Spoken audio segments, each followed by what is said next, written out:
இனிய வணக்கங்கள் அன்பு நண்பர்களே. மீண்டும் ஒரு புத்தம் புதிய நன்னாள் இறைமையின் வரமாக நமது தளத்தின் முதல் படிநிலையாக நேர்மறை சிந்தனைகளை சிந்திக்க இருக்கின்றோம். இப்பிரபஞ்ச வெளியில் நீக்கமர நிறைந்திருக்கும் பரம்பொருளே உம்மை வணங்குகின்றோம். உந்தன் அளப்பரிய அன்பினால் எங்களுக்கு கிடைத்திட்ட பெற்றோர்கள், வழிகாட்டிகள், உற்றார் உறவினர்கள், நண்பர்கள் மற்றும் ஒவ்வொரு உயிருள்ள ஆன்மாக்கள் மற்றும் உயிரற்ற பொருட்களுக்காகவும் மனம் நிறைந்த நன்றி. உந்தன் அபரிவிதமான படைப்பால் இப்பூ உலகு எழில் நிறைந்த இயற்கையாலும் நிறைவளங்களாலும் நீடித்த நலன்களாலும் ஆக சிறந்த நேர்மறை எண்ணங்களாலும் இவ்வுன்னத உலகிலும் எங்கள் உயிர் துடிப்புள்ள உள்ளங்களிலும் நீக்கமர நிறைந்துள்ளன. இதனால் நாங்கள் இச்சமூகத்தின் இன்றியமையாதவர்கள் என்பதையும் சீரிய வழியில் பயணிக்கும் அளவிற்கு ஆக்கப்பூர்வமான வழிகளில் எங்களை அன்றாடம் புதுப்பித்தும் வருகின்றோம். உந்தன் ஒப்பற்ற வழி நடத்துதலுடன் சிறுதுளி பெருவெள்ளமாகும் என்பதை போல் நாங்களும் சிறுக சிறுக சாதனை துளிகளை கோர்த்து வருங்கால சரித்திரத்தை ஆக்கப்பூர்வமான முன்னெடுப்புகளால் அலங்கரிக்கும் வரம் தாரும். அனைவருக்கும் நன்றி, அனைத்திற்கும் நன்றி, ஆண்டவனுக்கும் நன்றி. நமது நிகழ்வின் அடுத்த படிநிலையாக நாம் ஒரு நிமிட தியானத்திற்குள் பயணிக்க இருக்கின்றோம். கண்களை மெலிதாக மூடிக்கொள்வோம், கரங்களை கொர்த்துக்கொள்வோம். இப்பிரபஞ்ச பெருவெளியில் உள்ள மனதார நன்றி பகிர கிடைத்த மற்றும் ஒரு அற்புதமான நன்னாள் இது.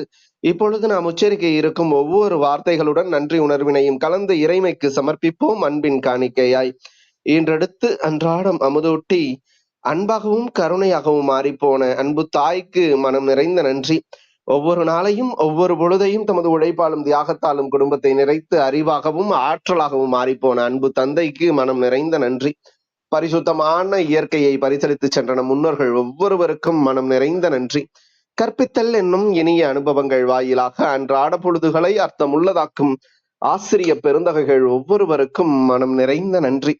இப்பிரபஞ்ச பூவுலகினுள் பயணித்துக் கொண்டிருக்கும் பயணிக்க இருக்கின்ற ஒவ்வொரு உயிருள்ள ஆன்மாக்களுக்கும் மனம் நிறைந்த நன்றி.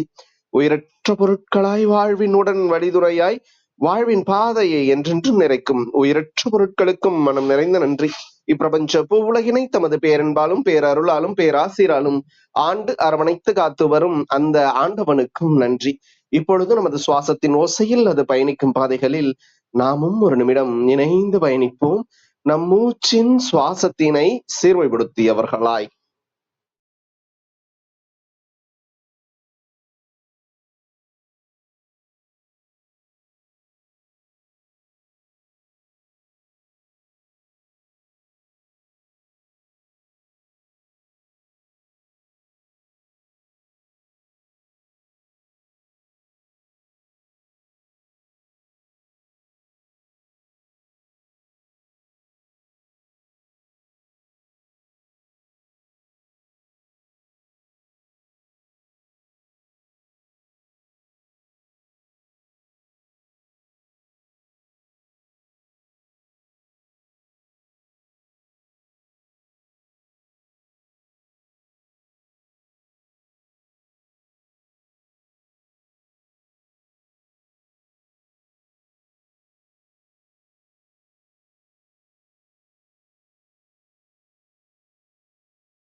இப்பிரபஞ்ச பெருவெளியில் நீக்கமர நிறைந்திருக்கும் முடிவில்லா பரம்பொருளின் அன்போடும் அருளோடும் ஆசிரோடும் எங்கள் வாழ்வியல் சூழல் அன்றாடம் அர்த்தமுள்ள வகையில் சீருடனும் செம்மையுடனும் பண்பட்டு வருகின்றது. இதனால் நாங்கள் இச்சமூகத்தின் இன்றியமையாதவர்கள் என்பதையும் சீரிய வழியில் பயணிக்கும் அளவிற்கு ஆக்கப்பூர்வமான வழிகளில் எங்களை அன்றாடம் புதுப்பித்தும் வருகின்றோம். உந்தன் ஒப்பற்ற வழி நடத்துதலுடன் சிறுதுளி பெருவெள்ளமாகும் என்பதை போல் நாங்களும் சிறுக சிறுக சாதனை துளிகளை கோர்த்து வருங்கால சரித்திரத்தை ஆக்கப்பூர்வமான முன்னெடுப்புகளால் அலங்கரிக்கும் வரம் தாரும். அனைவருக்கும் நன்றி, அனைத்திற்கும் நன்றி, ஆண்டவனுக்கும் நன்றி. இனிய வணக்கங்கள் அன்பு நண்பர்களே. மீண்டும் ஒரு புத்தம் புதிய நன்னாள் இறைமையின் வரமாக நமது தளத்தின் 1072வது நாள் நிகழ்விற்கு உங்கள் ஒவ்வொருவரையும் அன்புடன் வரவேற்பதில் பெருமகிழ்வு கொள்கின்றோம். நாங்கள் இந்த நாள் உங்களுக்கு ஆக சிறந்த நன்னாளாக அமைந்திடவும், நீங்கள் அடியெடுத்து வைக்கும் ஒவ்வொரு முயற்சிகளும் உங்களுக்கு ஆக சிறந்த வெற்றிகளை பரிசளிக்கவும் அன்பின் வாழ்த்துக்களை பகிர்ந்து கொள்வதில் பெருமகிழ்வு கொள்கின்றோம் நாங்கள். அன்பிற்கினிய நண்பர்களே, இந்த வாரம் முழுக்க நாம் விழிமின் என்கின்ற அற்புதமான தொகுப்பின் கீழ் நமது சிந்தனைகளை செழுமைப்படுத்தி வருகின்றோம். நமது சுய ஆற்றலை உணர்வதும் அதை தக்க வகையில் பயன்படுத்தி கொள்வதற்குமான ஒரு சிந்தனை களமாக இந்த வார தொகுப்பு அமைந்துள்ளது. அதில் நமது தளத்தில் ஒவ்வொரு மாதமும் அரங்கேறி வரும் இலக்கிய சாரல் என்கின்ற அற்புதமான தொடர் நிகழ்வின் மற்றும் ஒரு அழகிய பாகத்தினை நமக்கு அன்பு பரிசாக வழங்குவதற்காக இணைந்துள்ளார் அன்பு அம்மா கோதை அவர்கள். எப்பொழுதுமே செழுமையான கருத்துக்களை எளிமையான வகையில் நமக்கு தருவதில் வல்லவராக இருக்கக்கூடிய அன்பு அம்மா அவர்கள் இன்று நமது எளிய அழைப்பினை ஏற்று இன்றைய நிகழ்வின் சிறப்பு அழைப்பாளராக சிறப்பு பேச்சாளராக இணைந்துள்ள தருணங்களுக்காக சொல்லரங்க சொந்தங்களாகிய உங்கள் ஒவ்வொருவரின் சார்பிலும் சரித்திரம் படைப்போம் தளம் அவரை இந்நிகழ்விற்கு வருக வருக வருக என வரவேற்பதில் பெருமகிழ்வு கொள்கின்றது. வாருங்கள், அடுத்த 50 நிமிடங்கள் அற்புதமான சிறப்புரையில் இணைவோம். நமது வாழ்வியல் புத்தகத்தில் புத்தம் புதிதாய் இன்று மலர்ந்துள்ள புதியதோர் பக்கத்தின் அழகியதோர் அத்தியாயத்தினை விழிமின் என்கின்ற அற்புதமான தொகுப்பின் கீழ் இலக்கிய சாரல் என்கின்ற அற்புதமான தலைப்பின் கீழ் நமது சிந்தனைகளை செழுமைப்படுத்துவோம், நமது வாழ்வியல் வழித்தடங்களை வசந்தப்படுத்துவோம். நன்றி. நன்றிப்பா, நன்றி. அன்னை தமிழுக்கும் அறிவார்ந்த அவைக்கும் என் முதற்கண் வணக்கத்தை தெரிவித்துக் கொள்கிறேன். ஒரு மொழிங்கிறது நம்முடைய தகவல் பரிமாற்றத்தை கருவி தாண்டி நம்முடைய இனத்தின் அடையாளமாக இருக்குது. நான் ஒரு தமிழன், நான் ஒரு தமிழச்சி என்று கூறும்போது மொழி மட்டுமல்ல, முன்னின்று இருப்பது இனமும் தான். அதனால்தான் உலகத்துல ஒரு இனத்தை அழிக்க வேண்டுமென்றால் அவர்கள் எந்த ஆயுதத்தையும் எடுக்க மாட்டாங்க. முதலில் அழிப்பது அவர்களுடைய மொழியை தான். இத்தகைய சூழலில்தான் நம்முடைய தமிழ் மொழியானது 50,000 ஆண்டுகளுக்கு முன்பான வரலாற்று ஆவணங்களையும் 5,000 ஆண்டுகளுக்கான இலக்கண வளத்தையும் 3,000 ஆண்டுகளுக்கான தொடர்ச்சியான இலக்கிய வளத்தையும் கொண்ட ஒரு உயர்தனி செம்மொழியாக ஓங்கி நிற்கின்றது. இத்தகைய தமிழ் மொழிதான் இலக்கியமாக உருவாகியது.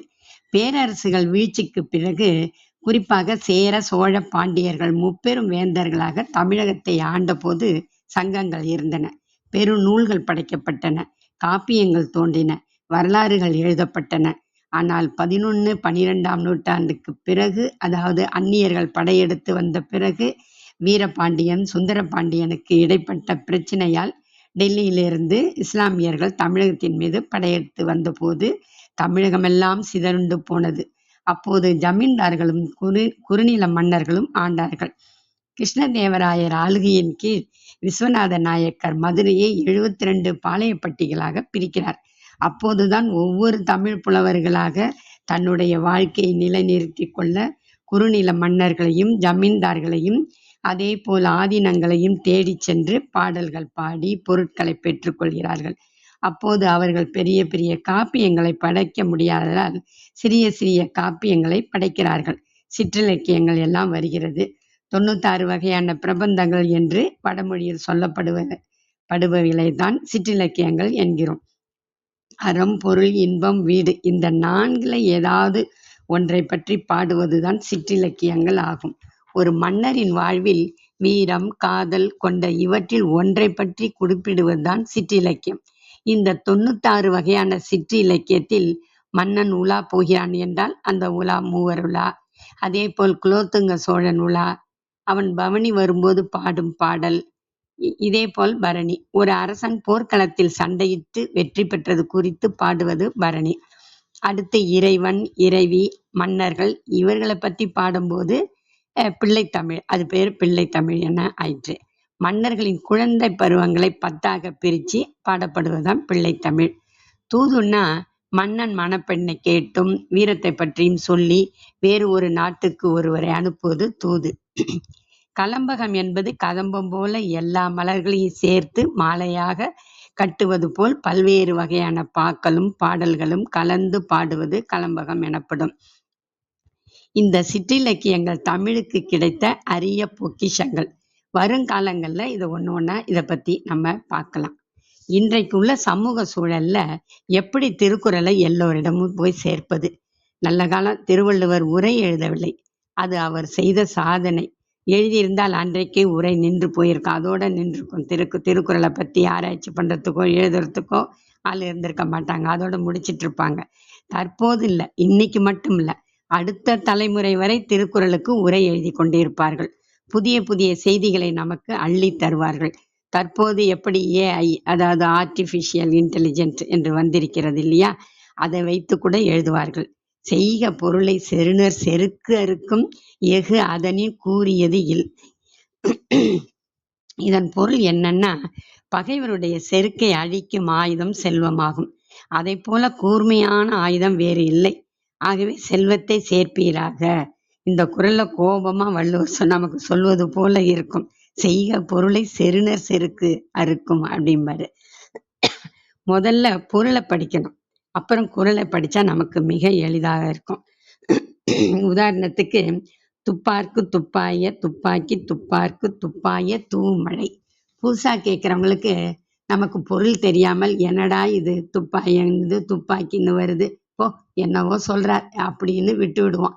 என்ன அழகான அருமையான குறள் தெரியுமா? முதல்ல பொருளை தெரிஞ்சுக்கிட்டா நமக்கு குறள் படிக்கும் போதே புரியும். தண்ணீர் உணவுப் பொருளை உற்பத்தி செய்ய பயன்படுகிறது. அதே தண்ணீர் உணவு ஆக்க பயன்படுகிறது. சில வீடுகளில் உணவாகவும் பயன்படுகிறது. அதாவது நீராகாரம்னு சொல்றோம் இல்லையா, அதை குடிச்சு உயிர் வாழறவங்களாம் இருக்காங்க.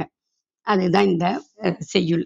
துப்பார்க்கு துப்பாய துப்பாக்கி துப்பார்க்கு துப்பாய தூவும் மழை. அடுத்தது துப்பார்க்குன்னு சொன்னா துய்த்தல், அதாவது உண்ணுதல் அப்படின்னு பொருள். ராமாயணத்துல லட்சுமணன் கோபப்படும்போது ராமர் சொல்லுவாரு, ஏன்பா கோபப்படுற, விதியின் பிழை, நதியோடு பிழை இல்லையே அப்படின்னு சொல்லுவார். இத ஆசிரியர் சொன்னா மாணவன் கேட்க மாட்டான்.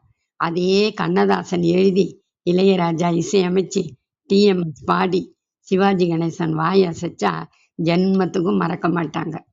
நதி வெள்ளம் சாய்ந்து விட்டால் நதி செய்த குற்றம் இல்லை, விதி செய்த குற்றம் அன்றி வேறு யாரம்மா. நல்லவர்க்கெல்லாம் நல்லவர்க்கெல்லாம் சாட்சிகள் ரெண்டு, ஒன்று மனசாட்சி, ஒன்று தெய்வத்தின் சாட்சி அம்மா, தெய்வத்தின் சாட்சி அம்மா அப்படின்னு சொன்னா அப்படியே மனசுல பதியுது. பொருளை சொல்லும்போது இப்படி பாடலா சொன்னா புரிஞ்சுப்பாங்க. இன்னொன்னு கதை வடிவத்துல சொன்னா எளிதா புரிஞ்சுப்பாங்க. 21ஆம் நூற்றாண்டுல நம்ம ஆளுங்க மெசேஜ், அதாவது குறுஞ்செய்தி தான் படிப்பாங்கன்னு தெரிஞ்சு 7 சீருக்குள்ள, அதாவது வார்த்தைகளை 7 வார்த்தைகளை கொடுத்துட்டாரு நம் திருவள்ளுவர். என்ன அறிவாளி பாருங்க. அப்படி 7 சீருக்குள்ள கொடுத்ததுனால தான் திருக்குறள்ல ஒரு கூட்டத்துல பேசுறோம், அவையில பயன்படுத்துறோம். ஏன் திருமண பத்திரிகையில அன்பும் மரணமும் உடைத்தாயின் இல்வாழ்க்கை பண்பும் பயனும் அது என்று போடுறோம். குழலினிது யாழினிது என்ப தம்மக்கள் மழலை சொல் கேளாதவர். இந்த ஒரு குறளை மற்றவர்களுக்கு சொல்லி கொடுத்தால் போதும். ஏன் தெரியுமா? இதுல ழ ல ல என்ற 3 லகரங்களும் இதுல வருது. ழ வாழைப்பழம்னு சொல்றோம் இல்லையா, அந்த லகரம், இது சிறப்பு லகரம். அடுத்து பொது லகரம், இது ல வடமொழியிலும் வரும் தமிழ் மொழியிலும் வரும். அதனாலதான் இதை பொது லகரம் அப்படிங்கிறோம். பள்ளிக்கூடம்னு வருது இல்லையா, அதுக்கு வர லகரம். அப்புறம் லட்டுக்கு வர்ற லகரம், இதை குண்டு லகரம்னு சில இடத்துல சொல்லுவாங்க. வகுப்பறையில ஒரு பையன் கேட்டானா, மஞ்சுளாவுக்கு வர லகரமா சார், லதாவுக்கு வர லகரம் இல்லையில்ல சார் அப்படின்னு கேட்டானா. புரிஞ்சு போச்சுடா, உட்கார்றா அப்படின்னு ஆசிரியர் சொன்னாராம். எளிதாக புரிய வைக்கிறது தான் இந்த திருக்குறள். வாழ்க்கையில துன்பம் வருதா, அதுக்கு ஒரு குறள். நம்பிக்கைக்கு ஒரு குறள். இதனை இதனால் இவன் முடிக்கும் என்றாய்ந்து அதனை அவன் கண் விடல். இந்த செயலை இந்த கருவி கொண்டு இத்தனை போல இவனால் செய்ய முடியும் என்று அறிந்து அவனிடம் அந்த செயலை விட்டுடணும். இவன் தான் செய்யறதுக்கு லாயக்கு, மற்றவன்லாம் லாயக்கு இல்லை அப்படின்னு நினைச்சிடணும். அவனை தேர்ந்தெடுக்கிறது தான் நம்ம வேலை. அவனை போட்டு நம்ம அவன்கிட்ட வேலையை கொடுத்துருந்தோம், இன்னும் போய் அவன்கிட்ட இதையாவது சொல்லிக்கிட்டே இருந்தால் அவனால் வேலை செய்ய முடியாது. அதனால தேர்ந்தெடுக்கும் போதே தப்பானவனை தேர்ந்தெடுக்கக்கூடாது. உதாரணத்துக்கு பூக்கடையில் வேலை செய்வரனை பட்டாசு கடையில் கொண்டு போய் விட்டா ஒரு பட்டாசு கூட விற்காது. ஏன்னா பூக்கடையில பூவுக்கு 5 நிமிஷத்துக்கு ஒரு தடவை தண்ணியை தெளிச்சுக்கிட்டே இருக்கணும். அதே போல பட்டாசு கடையில தெளிச்சா எப்படி வியாபாரம் போகும்? அவன் மேல தப்பு கிடையாது. கொண்டு வந்து வச்சவன் மேலதான் தப்பு. சிரிக்க தெரிந்தவனுக்கு மட்டும்தான் இந்த உலகம் ஒளிமயமா இருக்கும். இல்லைன்னா பகலா இருந்தாலும் அது அவனுக்கு இருட்டுதான். நல்ல உணர்வோடு மகிழ்ச்சியா இருக்கணும்னா நகைச்சுவை வேணும். 8 வகையான சுவைகள்ல நகைதான் முதலில் வரும். நகை, அழுகை, இளிவரல், மருட்கை, அச்சம், பெருமிதம், வெகுளி, உவகை. அடுத்து இன்பத்து பாலை எடுத்துக்கோங்க. அதை மாணவர்களுக்காக பாடமா வைக்கலாம். அதில் தீய வார்த்தைகள் எதுவுமே கிடையாது. அதில் உளவியல் தான் உள்ளது. மனநிலை பற்றி தான் சொல்லும். அரிதொரு அறியாமை கண்டு ஆற்றால் காமம் செறிதொரு சேயை மாட்டு. நூல்களை படிச்சு அறிய நம் அறியாமையை அறிவது போல இவளுடன் பழக பழக இவளது உண்மையான அன்பு அறிய முடிகிறது அப்படின்னு சொல்றாங்க. ஒரு உதாரணத்துக்கு தான் இந்த குறளை சொன்னேன். திருக்குறளை நல்ல பாடல்கள், கதைகள், அறிவுரை மூலம் மற்றவர்களுக்கு சேர்க்கலாம். ஒரு இடத்துல அப்பாவும் பையனும் போய்கிட்டு இருக்காங்க. குளம் நிறைய தண்ணி இருக்கு. அதுல பூ இருந்தது. பையன் அப்பா கிட்ட கேட்கிறான், அந்த தண்டு எவ்வளவு உயரம் இருக்கும்னு கேட்கிறான். அதுக்கு அப்பா சொல்றாரு 5 அடி இருக்குங்கிறார். கிட்ட போய் பார்த்து 7 அடி இருக்கும் போல இருக்குங்கிறான். பின்பு குளத்துல இறங்கி அந்த அந்த தண்டை கையில எடுத்து தூக்கிட்டான். இது 10 அடி இருக்கும் போல அப்பா அப்படிங்கிறான். ஆமாண்டா, ஏன்பா எது சொன்னாலும் ஆமாங்கிற, நீ லூசாப்பா அப்படின்றான். அதுக்கு அப்பா சொல்றாரு, இந்த தண்ணி தான் தண்டின் உயரத்தை நிர்ணயிக்குது. வெள்ளம் உயர்ந்ததுன்னா மலரும் உயரும். உன் ஊக்கம் உயர்ந்தால் நீயும் உயர்வாய் அப்படின்னு சொல்லிட்டு, வெள்ளத்தணைய மலர் நீட்ட மாந்தர்தம் உள்ளத்து அணையது உயர்வு. சூழ்நிலைக்கு ஏற்ப எந்தெந்த இடத்துல சென்று சேருமோ அங்கங்க குறளை சொல்லி மக்களுக்கு ஒன்று சேர்க்க முடியுமோ அப்படி சேர்க்கணும். அடுத்து பக்தி இலக்கியங்களை படித்தா அதில் உள்ள பக்தியை எடுத்துக்கிறோம். நீதி இலக்கியங்களை படித்தா அதில் உள்ள நீதியை மட்டும் எடுத்துக்கிறோம். ஆண்டாளுடைய பாசுரங்கள்ல சில இடங்கள்ல அறிவியல் இருக்கும். குமரகுருபரின் இலக்கியத்தை படித்தா பக்தி நீதி இருக்கும். கடவுள் மறுப்பு கொள்கை உள்ள பாரதிதாசனே 2 புத்தகங்களை படிக்க சொல்றார். குமரகுருபரர் புத்தகங்கள் 1, 2வது ஆண்டாள் இயற்றிய பாசுரங்கள். அப்போதுதான் தமிழ் நன்கு நமக்கு புரியும்ங்கிறார். குமரகுருபரின் பாடல்கள் வெறும் பக்தி மட்டுமல்ல, நீதிகளையும் கூறும். முக்கியமாக சொல்வதா இருந்தா, நாம் ஒரு செயலில் வெற்றி பெற வேணும் அப்படின்னா அதற்கு ஒரு பாடல் உள்ளது. உடம்பு வலிக்குதுன்னா அந்த வலியை தான் நம்ம பார்க்க முடியும். அதையே தான் நினைச்சுக்கிட்டு இருப்போம். ஆக வேண்டிய வேலை ஆகாது. உசேன் போல்ட் கால் வலிக்குதுன்னு நினைச்சுக்கிட்டு இருந்தாருன்னா ஒலிம்பிக்ல வெற்றி பெற முடியுமா? சில பார்த்தீங்கன்னா பசி தாங்க மாட்டாங்க. சாப்பிட்டுட்டு வந்துதான் என் வேலையை பார்ப்பேன்னு கட்டண்டா சொல்லுவாங்க. சாப்பாட்டுக்கு போனா அதிலேயே தான் இருப்பாங்க. சிலர் வேலையை முடிச்சிட்டு தான் சாப்பிடுவேன்னு சொல்லுவாங்க. சிலர் தூக்கம் வருதும்பாங்க. என்னால இந்த வேலையை செய்ய முடியாதும்பாங்க. சிலர் எனக்கு சின்ன அவமானம் கூட தாங்க முடியாதுங்க. எனக்கு இங்க என்ன அங்கீகாரம் கிடைக்குது? நான் ஏன் இந்த வேலையை செய்யணும்? இப்படின்னு பலவித காரணங்கள் கூறி வேலைகளை தட்டி கழிப்பாங்க. இப்படியெல்லாம் நினைச்சா எப்படி வேலைகளை செய்ய முடியும்? எப்படி வாழ்க்கையில முன்னுக்கு வருவது? எப்ப நமக்கு அங்கீகாரம் கிடைப்பது? எல்லாருக்கும் எல்லாம் வரதான் செய்யும். காந்தியடிகளுக்கும் விவேகானந்தருக்கும் ஏற்படாத அவமானங்களா? அடையாத தோல்விகளா? அவர்கள் எப்படி மாறினார்கள்? வெற்றி பெற்றார்கள். அதற்குத்தான் குமரகுருபரர் சொல்றார் ஒரு பாடல்ல. எல்லாருக்கும் தெரிஞ்ச பாடல் தான் இது. மெய் வருத்தம் பாரார், பசி நோக்கார், கண் துஞ்சார், எவ்வவர் தீமையும் மேற்கொள்ளார், செவ்வி அருமையும் பாரார், அவமதிப்பும் கொள்ளார், கருமமே கண்ணாயினார். கருமம் சொன்னா செயல். செயல்ல வெற்றி பெற வேண்டும் நினைப்பவர்கள் மெய் வருத்தம் பார்க்க மாட்டாங்க. அதாவது உடம்பு வலியை பார்க்க மாட்டாங்க. பசி நோக்க மாட்டாங்க. உதாரணத்துக்கு கடை வச்சிருக்கிறவங்க எல்லாம் மதியம் சாப்பாட்டுல கையை அப்பதான் கொஞ்சம் நேரம் பொறுத்து கூட்டம் இல்லாதப்ப சாப்பிட ஆரம்பிப்பாங்க. அப்ப யாராவது பொருள் கேட்டாங்கன்னா உடனே எழுந்து கையை கழுவிட்டு பொருளை எடுத்து கொடுப்பாங்க. கொஞ்சம் இருங்க சாப்பிட்டுட்டு வரேன் அப்படின்னு சொன்னா வாங்க வர்றவங்க போயிடுவாங்க. அவனுக்கு வியாபாரமே நடக்காத போயிடும். அதனால எந்த நேரத்திலையும் சுறுசுறுப்பா இருக்கணும். அடுத்து தூக்கத்தை தள்ளி போடணும். தூக்கத்தை நம்ம வெல்லணும். அதோட யாருக்கும் தீமை செய்யும் எண்ணம் இல்லாம இருந்தாலே முன்னுக்கு வந்துடலாம். கொடுக்கிற காலம் நெருங்குவதால் இனி எடுக்கிற அவசியம் இருக்காது என்பார் பட்டுக்கோட்டை கல்யாண சுந்தரம். எல்லாவற்றிற்கும் மேல அவமானப்பட்டா கூட ஜெயிச்சு காட்டணும்னு எண்ணம் இருந்தா கண்டிப்பா வாழ்க்கையில முன்னேறலாம். இப்பாடல்களின் கருத்துக்கேற்ப நாம் நடந்து கொண்டால் எட்டா கனியையும் எட்டி பறிக்க முடியும். எட்டா கனியை எட்டிய கனியாக மாறிடும். வெற்றி கனியை நாம் அடைய முடியும்.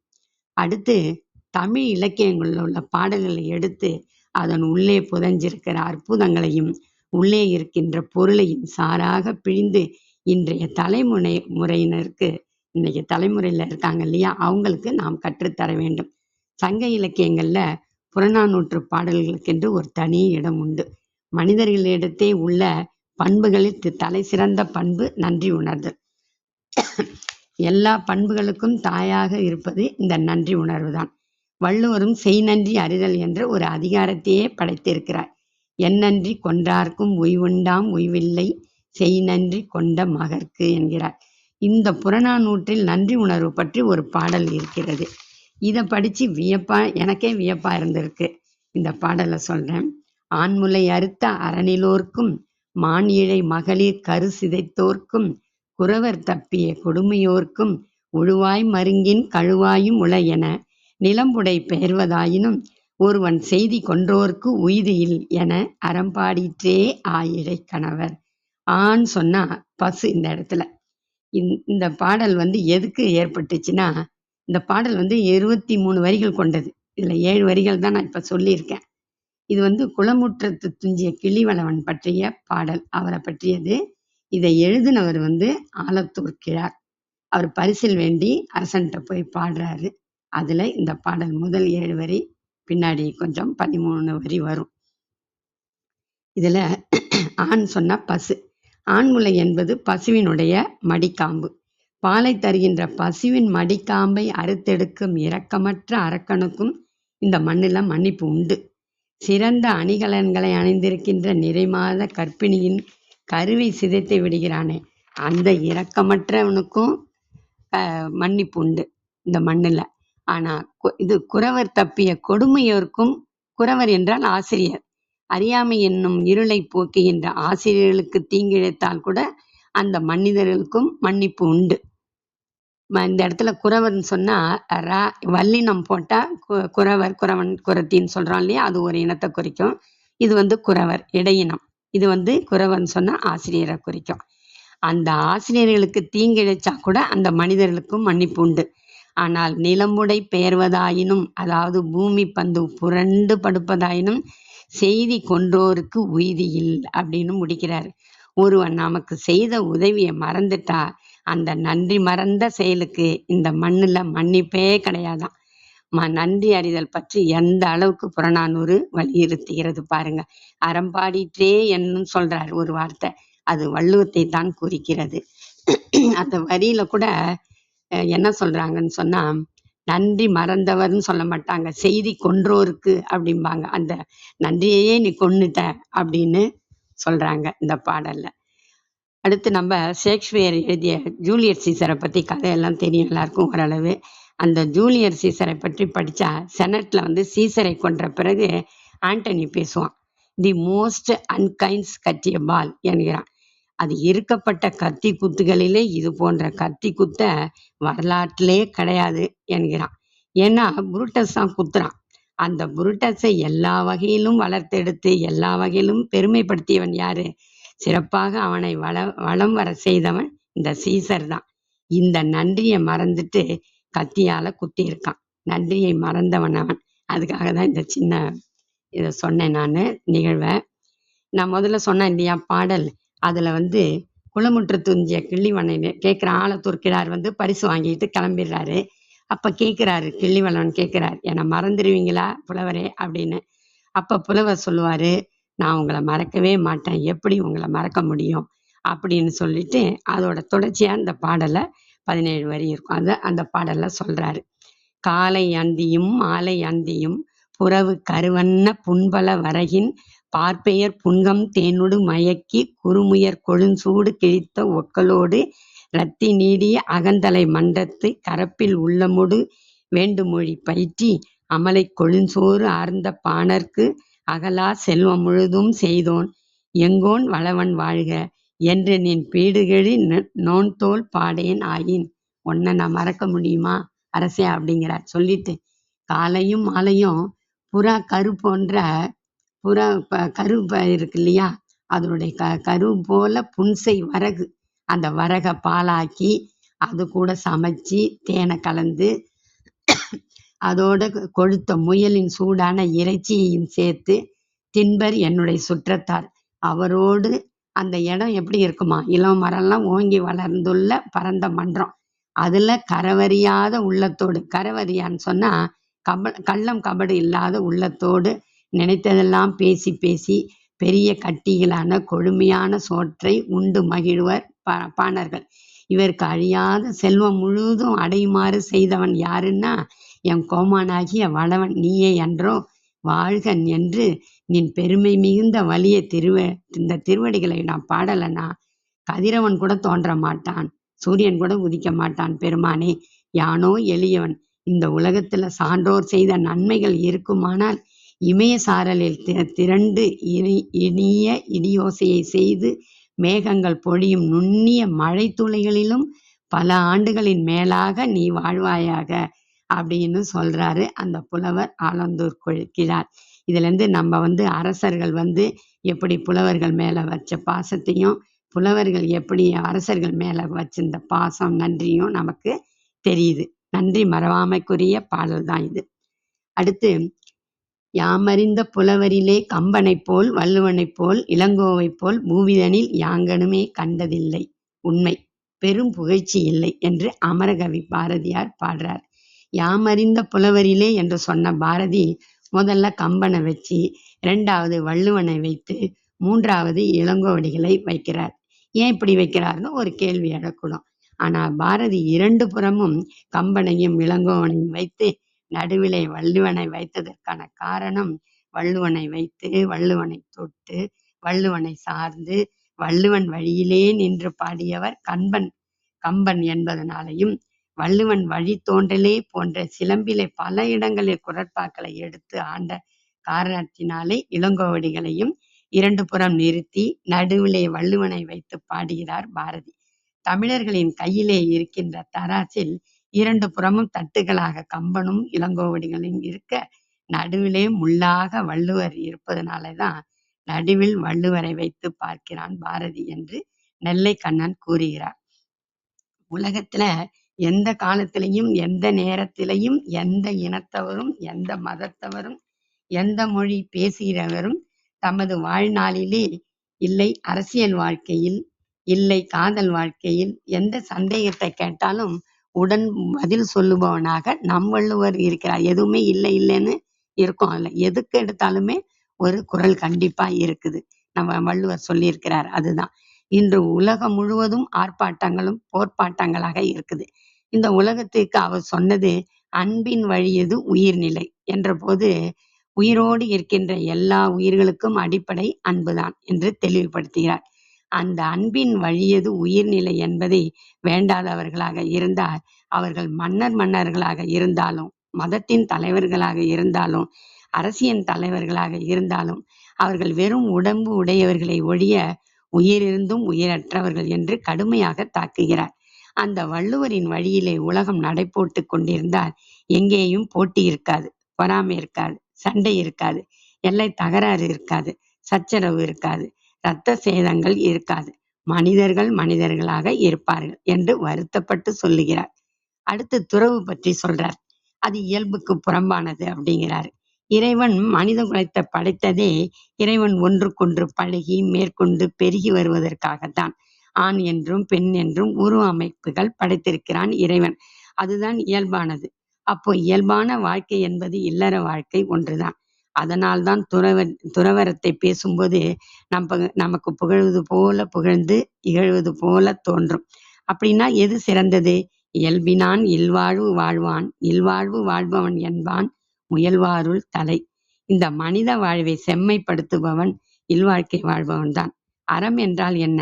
அறத்தாற்றின் இல்வாழ்க்கை ஆற்றின் புறத்தாற்றின் போய் பெறுவது எவன்? அறத்தின் வழியே நிற்பது இல்வாழ்க்கை வாழ்வதுதான். இதை தவிர அறம் வேறு எங்கேயும் இல்லை. துறவரம் வாங்கியவருடன் பெற்ற தாய் கூட ஒரு நாள் இரவு தங்க முடியாது, தன் பையன் கூட. இல்வாழ்வு வாழ்பவனுக்கு இந்த துன்பமெல்லாம் கிடையாது. யார் வேணுமானாலும் வீட்டுக்கு வரலாம், தங்கலாம், சாப்பிடலாம், மகிழ்ச்சியோடு இருக்கலாம். இதெல்லாம் துறவறத்துல இருக்காது. இல்வாழ்வான் எப்படி இருக்க வேண்டும்? மனித குலத்துக்கு உதவுவனாக இருக்க வேண்டும். தென்புலத்தார் தெய்வம் விருந்து ஒக்கல் தானென்று ஆங்கு ஐம்புலத்தாரு ஓம்பல் தலை. மனித குலத்துக்கு உதவுவனாக வாழவில்லைன்னு சொன்னா, ஒத்தது அறிவான் உயிர் வாழ்வான் மற்றையான் செத்தாருள் வைக்கப்படும். அதாவது உலக நடையை அறிந்து வாழ்பவனே உயிர் வாழ்கின்றவன். உலக நடையை அறியாதவன் செத்தவருள் ஒருவனாக கருதப்படுவான். என்பு தோல் போர்த்த உடம்பு மாதிரி தான். ஒரு தாய் இருக்கா, அவளுக்கு 2 மகன். ஒருவன் நல்ல முறையில வசதியா வளரான். இன்னொருவன் வாழ்க்கையில பல தவறுகளை செய்தனால கோவில் வாசல்ல பிச்சை எடுத்துக்கிட்டு இருக்கான். பெற்ற தாய் கோயிலுக்கு வர்றாங்க. தன் மகனை திரும்பி கூட பார்க்காம கோயிலுக்கு போறாங்க. நமக்கு மனசுல வருத்தமா இருக்கு. ஆனா அவங்களுக்கு இல்ல. ஒருவர் கேட்கிறா, உங்க மகன் தானே, ஏன் நீங்க பார்க்கல, விசாரிக்கல, வசதியா தானே இருக்கீங்க அப்படின்னு கேட்குறாங்க. அந்த அம்மா சொல்றாங்க, என் பிள்ளையா? யார் சொன்னது? என் பிள்ளையா இருந்தா இந்த மாதிரி தவறெல்லாம் பண்ணியிருக்கவே மாட்டான் அப்படின்னு சொல்றாங்க. அப்படி என்ன பண்ணான்? அவன் என்ன பண்ணான்? அவன் எல்லாமே பண்ணான். அவன் சூதாடினான், கள் குடித்தான், வரவின் மகளிரோடு தொடர்பு கொண்டான். வாழ்க்கையில் செய்யத்தகாத தவறுகளை செய்ததால் இந்த வறுமை வந்திருக்கு. அந்த அம்மா என்ன சொல்றாங்க? அவன் உண்மையில் வறுமையில் வாடினால் அவனை காப்பாற்றுவது என் கடமை. கண்டிப்பா உதவி செய்வேன். அவன் நேர்மையான வழியில் வந்து வறுமை வந்தால் உதவதான். அறம் சாரா நல்குரவு ஈன்ற தாயானும் பிறன் போல நோக்கப்படும். வறுமை வரலாம்.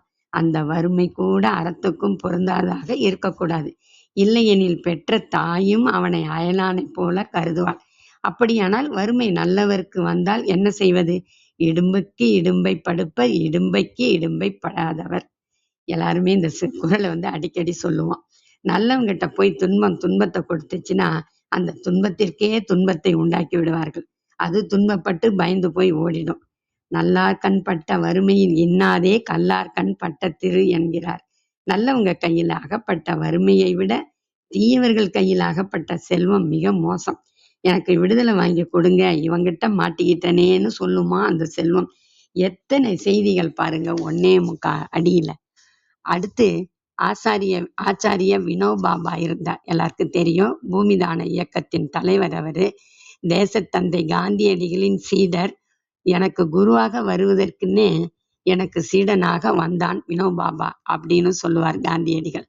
வினோபாபா ஒரு காலகட்டத்துல உணவு தண்ணி எல்லாம் குறைச்சிட்டு மிகவும் உடம்பை மிகவும் இழக்க வச்சுட்டார். நான் இறந்து போக போறேன், இந்த உடம்பே எனக்கு தேவையில்லை, நான் பூமியை விட்டு போறேன் அப்படிங்கிறார். அன்றைக்கு இந்திரா காந்தி அம்மையார் தான் பாரத பிரதமராக இருக்கிறாங்க. இதை கேள்விப்பட்டு ஓடோடி வர்றாங்க. இந்த சட்டையை கழட்டணும்னு ரொம்ப நாளாச்சு போட்டு. இந்த பழச ஆயிட்டு, உயிர் புதுசா இருக்கு அப்படிங்கிறாரு. எதை? தன் உடம்பை தான் சொல்றார், குறிப்பிட்டு சொல்றார். ரொம்ப நாளா இருக்கு இந்த உடம்பு, பழசாயிடுச்சு, இந்த சட்டையை கழட்டி போடணும், இந்த உடம்பை தான் அப்படி சொல்றாரு. அம்மையார் சொல்றாங்க, அப்படியெல்லாம் எதுவும் ஆகாது, உடம்ப நல்லா கவனிச்சுங்க, எழுந்துருங்க, மருத்துவமனைக்கு போகலாம் அப்படிங்கிறார். அதற்கு வினோபாபா சொல்றாரு, நீ வேற உடம்புல குளுக்கோஸ் ஏத்தி என்னை காப்பாத்த நினைக்காத மகளே அப்படிங்கிறார். இந்த சட்டையை உதறிடணும்னு என்னை விட்டுடு அப்படிங்கிறார். எந்த விஷயமும் அவருக்கு அரசாங்கம் செய்திடக்கூடாது முதல்ல. அடுத்தது உடம்ப சட்டைங்கிறார். வள்ளுவர் இதற்குத்தான் மற்றும் தொடர்பாடு எவன்கொல் பிறப்பு அறுக்கல் உற்றார்க்கு உடம்பும் மிகை என்கிறார். பிறவியாகிய துன்பத்தை நீக்கும் முயற்சி உள்ளவருக்கு உடம்பு கூட சுமையாகும். ஆகையால் அதற்கு மேலும் ஆசை கொள்ளுதல் ஏன்? ஆசை கொள்ளக்கூடாது. வினோபாபான்னு ஒருத்தன் வருவான்னு வள்ளுவருக்கு எப்படி தெரிந்தது? ஞானிகளுக்கும் தெளிந்த சிந்தனை உள்ளவர்களுக்கும் இதெல்லாம் தெரியும். அடுத்து சொல்றாரு வள்ளுவர், நிலையாமை பத்தி சொல்றார். குடியிருக்க நல்ல வீடு அமையாதனாலதான் உயிர் ஒவ்வொரு வீடாக போய் குடியிருந்து பார்க்குது. புக்கில் அமைந்தின்று கொல்லோ உடம்பினில் துச்சில் இருந்த உயிர்க்கு. நிலைத்த உயிர் பிறவிகள் பல பெற்று வினைகளுக்கு ஏற்ப பல உடல்களை அடைகின்றது. நேற்று இருந்தார், அவர் இல்லை. இன்னைக்கு இல்லை. இந்த உலகம் இருக்கு, அவர் ஓட்டுன கார் இருக்கு, ஆனா அவர் இல்லை. அப்போ எது பெருசு? உலகம்தான் பெருசு. நெருநல் உளன் ஒருவன் இன்று இல்லை என்னும் பெருமை உடைத்து இவ்வுலகு. இப்பெல்லாம் ஒவ்வொரு உறுப்புக்குமே மருத்துவர் இருக்காங்க. சின்ன விரல்களுக்கு கூட இருக்காங்க, கண்களுக்கு, கை கால்களுக்கு, மூக்குக்கு, தலைக்குன்னு எல்லாவற்றிற்கும் மருத்துவர் இருக்காங்க. மருத்துவமனையும் அதிகம் பெருகிக்கிட்டே போகுது. ஆனால் வள்ளுவர் காலத்தில் இதெல்லாம் இல்ல. எதுக்குடா மருந்து சாப்பிடுறீங்கன்னு சொல்றாரு வள்ளுவர். சாப்பாடு சாப்பிட்ட பிறகு செரிச்சிடுச்சுன்னா உனக்கு மருந்து வேண்டாம். அது தெரிஞ்சுக்கிட்டு நீ அந்த அடுத்த வேளை உணவை நீ எடுத்துக்கோ அப்படிங்கிறார். உதாரணத்துக்கு 10 லிட்டர் பெட்ரோல் காருக்கு போடுறோம். 4 நாட்கள் கார் எடுக்கலைன்னா அந்த பெட்ரோல் அப்படியே தான் இருக்கும். ஆனால் மனுஷன் கொள்ளளவுக்கு ஒரு அளவே கிடையாதா? மருந்து என வேண்டாவாம் யாக்கைக்கு அருந்தியது அற்றது போற்றி உணின். எது தேவையோ அதோட நிறுத்திக்கோ. பசிச்சா சாப்பிடு. 2000 ஆண்டுகளுக்கு முன்பே வள்ளுவர் சொல்லிட்டார். அதை தான் இப்போ டயட்னு மருத்துவர் சொல்றாரு, நாமளும் சொல்றோம். அடுத்து, சிறை காக்கும் காப்பு எவன் செய்யும் மகளிர் நிறை காக்கும் காப்பே தலை. அதாவது மகளிரை சிறை வைத்து காப்பதனால பயன் இல்லை. அவரின் மனத்தின்மையால் தன் கற்பை காத்துக்கொள்ளும் காவலே சிறந்தது. ஒரு பெண்ணை பூட்டி வச்சா ஒருவேளை அந்த பெண் யாரையாவது விரும்பி இருந்தா அந்த மனசு அவனையே அல்லவா நினைச்சுக்கிட்டு இருக்கும். உடம்பை பூட்டி வைப்பதனால உணர்வுகளை, எண்ணங்களை பூட்டி வைக்க முடியுமா? திறந்து விடுறா பொம்பளை பிள்ளைய அப்படிங்கிறது சொல்றாரு பாரதி. வீட்டுக்குள்ளே பெண்ணை பூட்டி வைப்போம் என்று விந்தை மனிதர் தலை கவிழ்ந்தார். வள்ளுவரிடமிருந்துதான் பாரதி இந்த பாடலை எடுத்திருக்கிறார். கண்டு கேட்டு உண்டு உயிர்த்து உற்றறியும் ஐம்புலனும் ஒன்தொடி கண்ணே உள. கண்ணால் கண்டும் செவியால் கேட்டும் நாவால் உண்டும் மூக்கால் மோந்தும் மெய்யால் தீண்டியும் அனுபவிக்கப்படும். இதெல்லாம் நம்ம வீட்டிலேயே இருக்குடா, ஏன்டா வெளியில போறீங்க அப்படிங்கிறாரு வள்ளுவர். டிபார்ட்மெண்ட் ஸ்டோருக்கு போற மாதிரி அங்கங்க தேடிட்டு போகாத அப்படின்னு அறிவுரை சொல்றாரு. உள்ள கழித்தலும் காண மகிழ்தலும் கல்லுக்கு காமத்திற்கு உண்டு.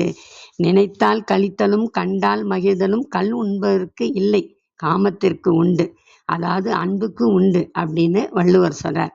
அடுத்து, உண்டார்கண் அல்லது நடுநரா காமம் போல் கண்டார் மகிழ் செய்தல் இன்று. மது உண்டார்க்கு மட்டும் மகிழ்ச்சியை தரும். ஆனா நீ வீட்டுக்கு போய் மனைவி குழந்தைங்களை பார்த்தாலே மகிழ்ச்சியை தரும் அப்படிங்கிறாரு வள்ளுவர். கண்ணும் கொளச்சேரி நெஞ்சே இவை என்னை தின்னும் அவர் கனல் உற்று. இந்த கண்கள் அவனை பார்த்ததுனால தானே நெஞ்சே நீ அவனை நினைக்க ஆரம்பிச்சிட்ட. நீ மட்டும் நினைச்ச நேரத்துக்கு அவன் பின்னாலேயே போற. கண்ணு பார்க்க போய் தான் அவன் மேல் காதல் வந்தது. அதை விட்டுட்டு போறியே, உனக்கு நன்றி இருக்கா அப்படிங்கிறார். காமத்துப்பால் அனைத்தும் படிக்க படிக்க ரசனையா இருக்கும். இப்படிப்பட்ட வள்ளுவனை பெற்றதனால்தான் பாரதி சொன்னார், வள்ளுவன் தன்னை உலகினுக்கே தந்த வான்புகழ் கொண்ட தமிழ்நாடு. உலகம் தமிழ் இனத்திடம் கையேந்தி நின்றதாம். எங்களுக்கு ஏதாவது நல்ல வழிகாட்டியா தான்னு. வள்ளுவர் என்ன சொல்லியிருக்காரு? இளனென்னும் எவ்வம் உரையாமை ஈதல் குலன் உடையான் கண்ணே உள. இருக்கிறதுல எது சிறந்ததோ அதைத்தான் முதல்ல கொடுக்கணும் அப்படிங்கிறார். தமிழினம் என்ன சொல்லிச்சான்? இருக்கிறதுல இவன் தான் சிறந்தவன்னு உலகத்திற்கு வள்ளுவனை கொடுத்துச்சான். வானுலகத்து யாரேனும் போனா வள்ளுவனை உலகத்திற்கே கொடுத்த தமிழினம். அதனால உள்ள போங்கன்னு சொல்லுதான் வானுலகம். எனவே தெய்வ திரு வள்ளுவனை நம்ம போற்றணும், அவன் வழி நடக்கணும். அடுத்தது, காதலை பத்தி சொல்லணும்னா நம் தமிழர் வாழ்வுல காதலும் வீரமும் மிக முக்கியமானது. இதுல காதலை பத்தி பார்க்கலாம். அப்போல்லாம் நாங்கெல்லாம் சின்ன வயசா இருக்கும்போது காதல்னு யாராவது சொன்னா கையால கண்ணை மூடிப்போம், ரொம்ப வெக்கம் வந்துடும். ஆனா இப்போ நம்ம சகஜமா சொல்றோம். இப்ப உள்ள பிள்ளைங்களுமே சொல்றாங்க, அம்மா நான் அவனை காதலிக்கிறேன். அதை இங்கிலீஷ்ல வேற சொல்லுவாங்க, நான் ப்ரப்போஸ் பண்றேன், அவனை தான் கல்யாணம் பண்ணிப்பேன்னு சொல்றாங்க. இப்பெல்லாம் அப்படி வந்துருச்சு. அந்த வார்த்தையை சொல்றதற்கே நம்ம கூச்சப்படுவோம் அப்பெல்லாம். இப்பெல்லாம் சர்வசாதாரணமாயிடுச்சு. நம்முடைய தமிழர் வாழ்வுல காதலும் வீரமும் மிக முக்கியமானது. இதுல அதை பத்தி பார்ப்போம். இலக்கியத்தில் காதல் அப்படிங்கிற தலைப்புல இறையன்பு ஐஎஸ் அவர் எழுதின கட்டுரை இது. அதை கொண்டு வந்திருக்கேன். காதல் என்ற சொல் தமிழ் அன்பு என்ற பொருளில்தான் கையாளப்படுகிறது. அதனால்தான் இறைவன் மீது கொண்ட அன்பை கூட காதல் என்கிறோம். காதலாகி கசிந்து கண்ணீர் மல்கி ஓதுவார் தம்மை நன்னறிக்கு உயிப்பது வேதம் நான்கினும் மெய்ப்பொருளாவது நாதன் நாமம் நமச்சிவாயவே என்ற பாடலை நாம் படிச்சிருக்கிறோம்.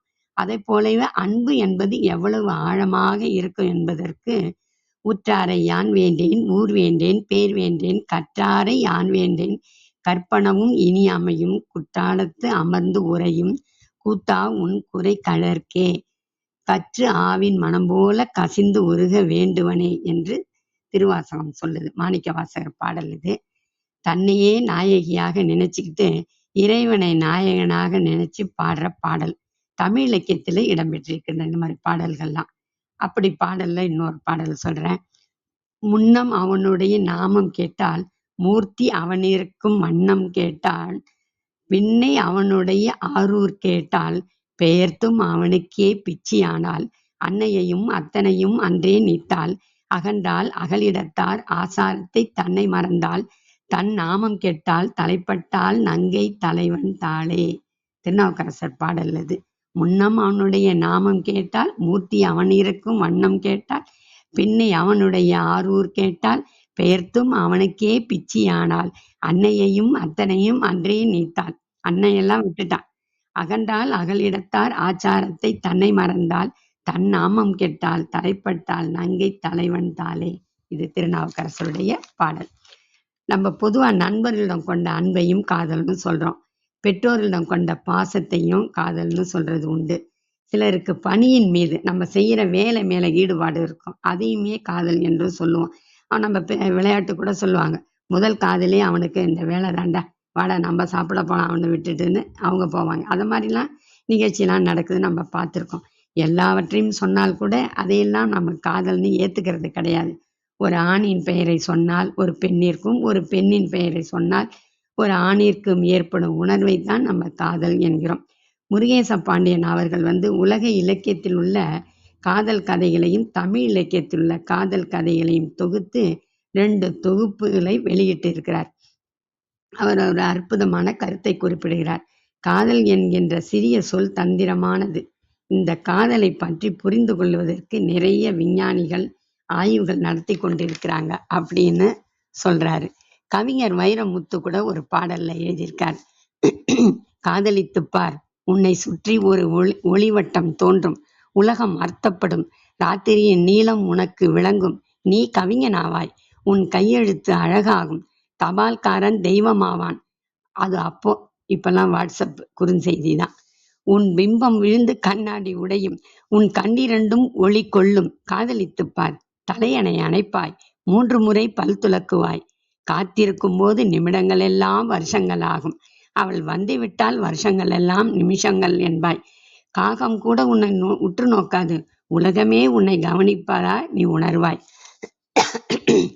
வயிற்றுக்கும் தொண்டைக்கும் இடையே உருவமில்லாத ஒரு உருண்டை உருளக் காண்பாய், இந்த வானம், இந்த அந்தி, இந்த பூமி, இந்த பூக்கள் எல்லாம் காதலை கௌரவிக்கும் ஏற்பாடு என்பாய், காதலித்துப் பார் நீ, அப்போது உன் இதயங்கள் இடமாறி அவ்வப்போது துடிப்பதை காண்பாய், அது மட்டுமல்ல, நிசப்தம் அலைவரிசையில் உன் குரல் மட்டும் ஒளிபரப்புவதை காண்பாய், உன் நரம்புகளே நான் ஏற்றி உனக்குள் அம்பு விடும், காதல் என்னும் திரைசீலையில் காமம் கிழிக்கும், ஹார்மோன்கள் நைல் நதியாக பெருக்கும், உதடுகள் சகாராவாக ஆகும், தாகம் சமுத்திரமாகும், கண்ணீர் துளிக்குள் அந்த சமுத்திரம் அடங்கும், காதலித்துப்பார், சின்ன சின்ன பரிசுகளுக்கு சிலிர்த்து விடுமே, அதற்காக வேணும், புலன்களை நிமிர்த்தி புதுப்பித்து விடுமே, அதற்காக வேணும், ஆண் என்ற சொல்லுக்கும் பெண் என்ற சொல்லுக்கும் அகராதியில் இல்லாத அர்த்தம் விளங்குமே, அதற்காக வேணும், வாழ்ந்து கொண்டே சாகவே முடியுமே, செத்துக்கொண்டே வாழவே முடியுமே,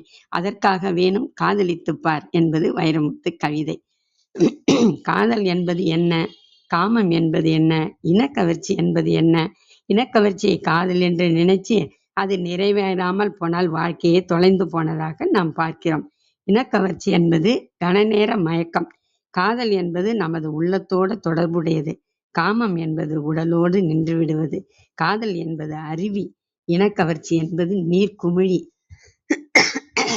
காதல் முதல் முறை பார்க்கும் போதே உள்ளத்துல ஒரு சிலிர்ப்பை ஏற்படுத்த வேண்டும். முதல் முறை ஏற்படுத்தாவிட்டால் எப்போதும் ஏற்படுத்தாது. ஷேக்ஸ்பியர் குறிப்பிடும் போது காதல் என்பது காரணமில்லாத காரணம் அப்படிம்பாரு. நாம் தமிழ் இலக்கியத்துல பட்டினப்பாலையில் காதலன் தூய்மையை பற்றி கூறுவதாக ஒரு பாடல் உள்ளது. முட்டா சிறப்பின் பட்டினம் பெறினும் வாரினும் கூந்தல் வயங்கிடை ஒழிய வாரேன் வாழிய நெஞ்சே. காவிரி ஆற்றின் துறைமுகப்பட்டினமான காவிரி பூம்பட்டினத்தையுமே எனக்கு கிடைச்சா கூட நான் என் காதலியை விட்டு பிரிய மாட்டேன் அப்படின்னு தலைவன் தன் நெஞ்சிடம் கூறுவதாக இந்த பாடல் இருக்குது. முட்டா சிறப்பின் பட்டினம் பெறினும் வாரினும் கூந்தல் வயங்கிடை ஒழிய வாரேன் வாழிய நெஞ்சே அப்படின்னு அவன் பாடுறான். கடியலூர் உருத்திரங்கண்ணாரார் எழுதியது இந்த பாடல். கரிகாற்பெரு வளத்தானை பாட்டுடை தலைவனா வைத்து எழுதிய பாடல். இது எப்படி மலர வேண்டும்? கௌரவம், மதம், சாதி, மனம், பணம், கோத்திரம் இதையெல்லாம் தாண்டி ஒருவரை ஒருவர் நேசிக்க வேண்டும். மிக அழகாக காதலை பற்றி நம்ம தமிழ் இலக்கியங்கள் குறிப்பிடுகிறது.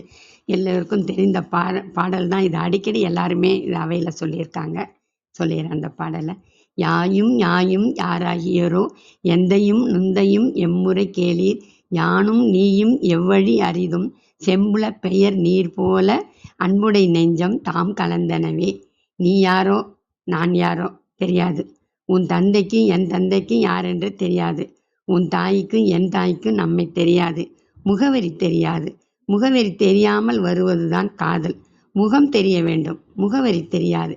நாம் எப்படி தண்ணீரில் கலந்தோம், செம்மண்ணும் தண்ணீரும் ஒன்றாக கலந்து விடுவது போல இந்த அன்புடை நெஞ்சம் கலந்து விட்டது. நம் அன்பு சுத்தமான பரிபூர்ண அன்பு என்று இந்த பாடல் குறிப்பிடுகின்றது. இவர்கள் எப்படி பார்த்துக்குவாங்கன்னு ஒரு உடல் மொழி இலக்கியம் என்ன சொல்லுகிறதுன்னு பார்ப்போம். ஒருவரை ஒருவர் 3 நொடி தொடர்ந்து பார்த்தா அவங்க சந்தித்து பேச ஆர்வம் உள்ளவர்கள் என்று தெரிகிறது. தொடர்ந்து பார்க்க முடியாம 2 நொடிகள் பார்த்துட்டு பின்பு எங்கேயோ பார்த்துட்டு மீண்டும் பார்ப்பார்கள். பார்க்காத போதும் பார்ப்பார்கள். அப்படி ஆர்வத்துடன் பார்க்கும்போது கண்களில் உள்ள கண்விழி விரிய வேண்டும். கண்களின் கருவிழிகள் விரியும். அந்த காலத்துல பொதுமகளிர் மெடுலோனா என்ற திரவத்தை ஏற்றிக்கிட்டு கண்ணுல போட்டுக்கிட்டு வீதிகள்ல நிற்பாங்க அப்படின்னு கூட வரலாறுல எழுதப்பட்டு இருக்கிறது. அது மட்டுமல்ல, இப்போ தற்போதைய விளம்பரங்கள்ல பெண்கள் ஒரு பொருளை பார்க்கும்போது ஆச்சரியத்தோட கண்களை விரிச்சுக்கிட்டு பார்க்குற மாதிரி நமக்கு டிவிலலாம் காட்டுவாங்க. அப்பவும் என்ன செய்வாங்க, அந்த மருந்தை போட்டுக்கிட்டு தான் ஷூட்டிங்லாம் எடுக்கிறாங்க. பெண்களுக்கு கண்கள் விரிவடைவதைத்தான் வள்ளுவர் சொல்றார் திருக்குறள்ல. யான் நோக்கும் காலை நிலநோக்கும் நோக்காக்கால் தானோக்கி மெல்லனாகும். இதை திரை இசையில் கண்ணதாசன் கையாண்டிருக்கிறார். எப்படி? உன்னை நான் பார்க்கும்போது மண்ணை நீ பார்க்கின்றாயே, விண்ணை நான் பார்க்கும்போது என்னை நீ பார்க்கின்றாயே. இன்னொரு பாடல்ல நான் பெண் பார்த்தேன் அவள் மண் பார்த்தாள். இலக்கியம் என்பது எப்படி மனித உணர்வுகளை படம் பிடிச்சு காட்டுதுன்னு பாருங்க. கண் என்பதே காதல்ல ஒரு முக்கிய பங்கு வகிக்கிறது. கண் களவு கொள்ளும் சிறுநோக்கம் காமத்தில் செம்பாகம் அன்று பெரிது என்று வள்ளுவர் எழுதுகிறார். இதற்கு பொருள் என்னன்னா, இவள் கள்ளத்தனமா சிறிது நேரம் பார்த்தாலும் அது அவளுடைய காதலின் மிகுதியை காட்டுகிறது. ஒருவர் எழுதுறாரு, அன்று நடந்த கவிதை போட்டியில் எல்லோரும் கவிதையோடு வந்திருந்தார்கள், நீ மட்டும் கண்களோடு வந்திருந்தாய் என்று குறிப்பிடுகிறார். அப்பனா அவ்வளவு ஈர்த்திருக்கு அவரை, அதனாலதான் அப்படி எழுதியிருக்கிறார். அதிலும் எப்படி பார்ப்பார்கள் என்று வள்ளுவர் சொல்றாரு. பார்க்காததை போல சற்று கண்களை சுருக்கி கொண்டு பெண்கள் பார்ப்பார்கள் என்று சொல்லுகிறார். காரணம், ஆண்கள் வேட்டையாடுபவர்கள். தொலைவில் இருக்கிற மிருகங்களை கூட வேட்டையாடுவது தான் அவங்களுக்கு வேலையே. அதனால அவங்களுக்கு ஒரு தொலைநோக்கு பார்வை. ஆனால் பெண்களுக்கு இருப்பது பக்கவாட்டு பார்வை. அதனால் பின்னால் வருபவர்களை கூட பெண்கள் அறிந்து கொள்ள முடியும்.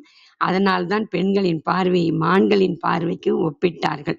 வள்ளுவர் கூறுகிறார், குறிக்கொண்டு நோக்காமை அல்லார் ஒரு கண் சிறகணித்தான் போல நகும். கணித்தால் போல நகும். என்ன, அவள் நேரா பார்க்கறதில்ல, ஆனா கடைக்கண்ணாலதான் பார்த்து புன்னகை புரிகிறார். கண்களை பற்றி கூறும் பொழுது ஒரு புது கவிதை ஞாபகம் வருது. அது மீராவினுடைய கவிதை. அவங்க கனவுகள், கற்பனைகள், காகிதங்கள் அப்படின்ற கவிதை புத்தகத்துலதான் எழுதியிருக்காங்க இந்த 2 வரிய. உன்னை முதன்முறை பார்க்கிற போது இதயத்தில் முள் தைத்தது. முல்லை முள்ளால் தானே எடுக்க முடியும், நீ இன்னொரு முறை பார் என்பதுதான் அந்த கவிதை. காதலர்கள் மனம் எப்படி இருக்கும் என்று பாரதியார் ஒரு கவிதையில் சொல்கிறார். தூண்டில் புழுவை போல் வெளியேறும் சுடர் விளக்கினை போல் நீண்ட பொழுதாக எனது நெஞ்சம் துடித்ததடி, கூண்டு கிளியினைப் போல் தனிமை கொண்டு மிகவும் நொந்தேன். வேண்டும் பொருளையெல்லாம் மனது வெறுத்து விட்டதடி. தலைவனைப் பிரிந்த நாயகி அவனது நினைவால் தூண்டிலில் மாட்டிக்கொண்ட புழுவைப் போலவும், காட்டில் அலைக்கழியும் சுடர் விளக்கைப் போலவும் தனது மனம் பதைத்து துடிப்பதாக உருக்கமாக இந்த பாடலை பாடியிருக்கார். அதனால் அந்த நேரத்தில், அதாவது காதல் வயப்பட்டவர்கள் சரிவர சாப்பிடுறதில்ல, தூங்குவதில்லை என்றெல்லாம் அவர்கள் தங்களை வருத்தி கொள்கிறார்கள். இதைத்தான் வைரமுத்து சொன்னார் அந்த பாடல்ல. புலன்களை வருத்தி புதுப்பிக்க முடியுமே அப்படின்னு ஒரு வரி குறிப்பிட்டார் அந்த கவிதையில. நமது சங்க இலக்கியத்துல காதலை சொல்ற போது மேன்மையான உணர்வுகளை அவை படம் பிடிச்சு காட்டுது. உதாரணமாக நற்றிணையில் நாம் அறிந்த பாடல் தான் விளையாடு ஆயமுடு என்கிற பாடல். ஒரு பெண் ஒருத்தி சிறு வயசுல ஒரு புன்னை விதையை நட்டு வைக்கிறான். அது வளருது, மரமாகுது. புன்னை மரத்தை பார்த்து அன்னை சொல்றா, இந்த புன்னை உன் தங்கையை போல என்கிறார். அந்த புன்னை மரத்தின் நிழலின் கீழ் தன் காதலனை பார்க்க அந்த பெண் தயங்குகிறார். ஏன்னா இது தங்கையா நினைக்கிறோம் இல்லையா? இந்த புன்னை என் தங்கை போல, நாம் எப்படி சகஜமா இதுல பேசிக்கிட்டு இருக்க முடியும்? நாம் வேறிடம் போகலாம் என்று சொல்வதை போல இந்த பாடல் இருக்கும். அந்த பாடலை பாடலாம், பார்க்கலாம். விளையாடு ஆயமுடு வெண்மணல் அழுத்தி மரந்தனம் துறந்த கால்முளை அகைய நெய்ப்பெய் தீம்பால் பெய்து இனிது வளர்ப்ப நும்மினும் சிறந்தது நுவ்வையாகும் என்று. அன்னை கூறினள் புன்னையது நலனே அம்ம நாணுதும் நும்மோடு நகையே விருந்தின் பாணர் விளர் இசை கடுப்ப வலம்புரி வான்கோடு நரலும் இலங்கு நீர் துறை கெழு கொண்க நீ நல்கின் இறைப்படு நீழல் பிறவுமார் உளவே அப்படிங்கிறாரு. இன்னொரு பாடல்ல கணியன் பூங்கொண்டனார் என்பவர் எழுதியது மிகவும் நுட்பமானது. தமிழர்கள் எப்படி இயற்கையை ரசித்தார்கள், மதித்தார்கள் என்பதை இந்த காதல் பாட்டிலே எழுதியிருக்கிறாரு. மருந்தை கூட அதிகமா எடுத்துக்கொள்ள மாட்டாங்க. மரத்திலிருந்து மரம் பட்டு விடுமோ அப்படிங்கறதுனால கொஞ்சமா எடுத்துப்பாங்களாம். மருந்துக்கு கூட கொஞ்சமா தான் எடுத்துப்பாங்க. தவத்தை கூட அதிகமாக செய்ய மாட்டார்கள். பொன்னை மன்னர்கள் வரியாக அதிகம் வாங்க மாட்டார்கள் என்பது மிகவும் அற்புதமான பாடல் தான் இது. மரம் சா மருந்தும் கொள்ளார் மாந்தர் உரம் சா செய்யார் உயர்தரும் வளம் கெட பொன்னும் கொள்ளார் மன்னர் நன்னுதல் நாம் தம் உண்மையின் உளமே அதனால் தாம் செய்பொருள் அளவு அறியால் தாம் கசிந்து என்றூர் நிற்ப நீளிடை ஒழிய சென்றோர் மன்ற நம் காதலர் என்றும் இன்ன நிலைமைத்து என்ப எந்நேரும் அறிப இவ்வுலகத்தானே. இவர்கள் இப்படி வாழ்ந்தார்கள் என்ற தத்துவமே சிறந்த தத்துவமாய் இருக்குது. கணவன் மனைவி எப்படி இருக்கணும், காதலர்கள் எப்படி இருக்கணும் என்பதை நம் தமிழ் இலக்கியங்கள் நமக்கு படம் பிடிச்சு காட்டுது. காதலர் இருவரும் நண்பர்களாக இருக்கணும். அங்கு யாரும் உயர்வும் கிடையாது, தாழ்வும் கிடையாது. இல்லற வாழ்க்கையிலும் அப்படித்தான் இருக்கணும். உலகத்திலேயே ஒரு பிரியமான உறவு எது என்றால் அது நட்பு தான். தந்தை நம்மிடம் பிரியமாக இருந்தால் தந்தை ஒரு நண்பனை போல் நடந்து கொள்வார் என்கிறோம். தாய் நம்முடைய கவலைகள் எல்லாம் கேட்பதற்கு நம்மிடம் அவர்கள் காது கொடுத்து கேட்டால் ஒரு தோழியை போல என்கிறோம். சகோதரி நம்மிடம் அக்கறையா நடந்து கொண்டால் எல்லாவற்றையும் பகிர்ந்து கொண்டாலும், நாம் அவள்கிட்ட பகிர்ந்து கொண்டாலும், அவர்கள் நமக்கு ஏதாவது அறிவுரை சொன்னாலும் நம்ம சகோதரியை ஒரு தோழியை போல என்கிறோம். எல்லாவற்றிலும் மிஞ்சி இருப்பது நட்பு ஒன்றுதான். காதலனையும் நட்பாக அழைக்கின்ற பாடல்கள் 2 இருக்கு. அதிலே அந்த காதலி காதலனை பற்றி சொல்லுகிற போது சொல்றா, 3 விதமான பரிமாணங்கள் இருக்கின்றன. அவ உயரம், ஆழம், அகலம். இந்த 3 பரிமாணங்களையும் விட சிறந்தது நட்பு என்பதற்காக இந்த பாடல். இந்த நிலத்தை விட பெரியது, இந்த வானத்தை விட உயர்ந்தது, இந்த உலகத்தில் உள்ள நீரை விட ஆழமானது. அப்படிப்பட்ட நட்பு எங்களுடைய நட்பு என்கிறார். நிலத்தினும் பெரிதே வானினும் உயர்ந்ததென்று நீரினும் ஆர் அளவின்றே சாரல் கருங்கோர் குறிஞ்சி பூ கொண்டு பெருந்தேன் இழைக்கும் நாடனோடு நட்பே. அங்கே அவள் கூறுவது மலை சாரலில் உள்ள தலைவனை பற்றி. மலை என்பது மிக உயரத்தில் இருப்பது. இன்னும் கொஞ்சம் தான் இருக்கு, முடிச்சிடுறேன். மிக மிக உயரத்துல இருக்குது. எங்கள் நட்பு உயரமானது. அது மட்டுமல்ல, குறிஞ்சிப்பூ என்பது மிக அபூர்வமானது. 12 ஆண்டுகளுக்கு ஒரு முறைதான் பூக்கும். அதை போல எங்களது காதலும் அபூர்வமானது. குறிஞ்சிப்பூ பூக்கிற போது ஒன்றை கண்டுபிடித்துள்ளார்கள். நிறைய மகரந்தம் சுரக்கும். அப்போது தேனீக்கள் மகரந்தத்தை மோந்து கொண்டு போகும்போது தேனடைகள்ல தேனு குடங்குடமா வழியுமா. தேன் கிடைக்கிற பருவம் அது. குறிஞ்சிப்பூ பூக்கிற பருவம். அங்கு ஏன் தேன் வருகிறது? அந்த பாடல்ல ஏன் தேனை கொண்டு வந்தாங்கன்னா, எப்போதுமே தேன் கெட்டே போகாதாம். ரொம்ப நாள் வரைக்கும் வரும். அதை போலத்தான் எங்க அன்பும் எப்போதும் நீடித்து இருக்கும் என்பதற்காக வந்த பாடல் வரி இது. இதைப்போல மற்றொரு பாடல். அதில் நட்பு என்ற சொல் கையாளப்படுகிறது. கடல் சூழ் மண்டலம் பெரினும் விடல் சூழ் நின்னுடை நட்பே. ஆக சங்க காலத்திலே தமிழர்கள் காதலை ஒரு நட்பாக பார்த்திருக்கிறார்கள். காதலர்கள் நட்போடு இருந்திருக்கிறார்கள் என்று புரிகிறது. காதலர் இருவரில் கணவன் மனைவி இருவரில் யார் விட்டு கொடுக்க வேண்டும் என்ற கேள்விக்கு நமது இலக்கியத்திலே பதில் கிடைச்சிருக்குங்க. கணவன் தான் விட்டு கொடுக்கணும் அப்படின்னு அழுத்தம் திருத்தமாக சொல்லியிருக்காங்க. நற்றிணையிலே ஒரு பாடல். தலைவன் பொருள் ஈட்டுவதற்காக சென்று விடுகிறான். தலைவி பிரிவாற்றமையால் இருக்கிறாள். அவளுக்கு ஆறுதல் சொல்ல தோழி வர்றா. தலைவன் பாலை நில வழியாக போவான். அப்போ பெண்களிரு பசியோடு இருக்குது. அப்போ பெண் யானைக்கு ஆண் யானை மரத்தின் கிளையை வளைச்சி பட்டையை உரிச்சு கொடுக்கும். அப்போது தலைவனுக்கு உன் ஞாபகம் வரும். உன் மீது அன்பு செலுத்த வேண்டும் என்பதற்காக திரும்பி வருவான். அது உணவு கொடுக்குது. ஆண் யானை பெண் யானைக்கு உணவு கொடுக்க அதுக்கு தான் மரத்தின் கிளையை வளைச்சி உரிச்சு கொடுக்குது. அதை பார்க்கும் பொழுது உன் ஞாபகம் கண்டிப்பா திரும்பி வந்துருவான் அப்படின்னு சொல்றான். நசை பிரிதுடையவர் நல்கலும் நல்குவார் பிடி பசி களைய பெருங்கை வேடம் மென்சினையா அம்பொழிக்கும் அன்பின தோழி அவர் சென்ற ஆரே என்பது அந்த பாடல். இதே போல் 550 ஒரு காட்சி வரும். எல்லாருக்கும் தெரிஞ்ச பாடல் இது. பெண்மானுக்கு தண்ணீர் வேண்டும்னு ஆண்மான் குடிப்பது போல் பாவனை செய்யும். அது எல்லோருக்கும் தெரிந்த கருத்து.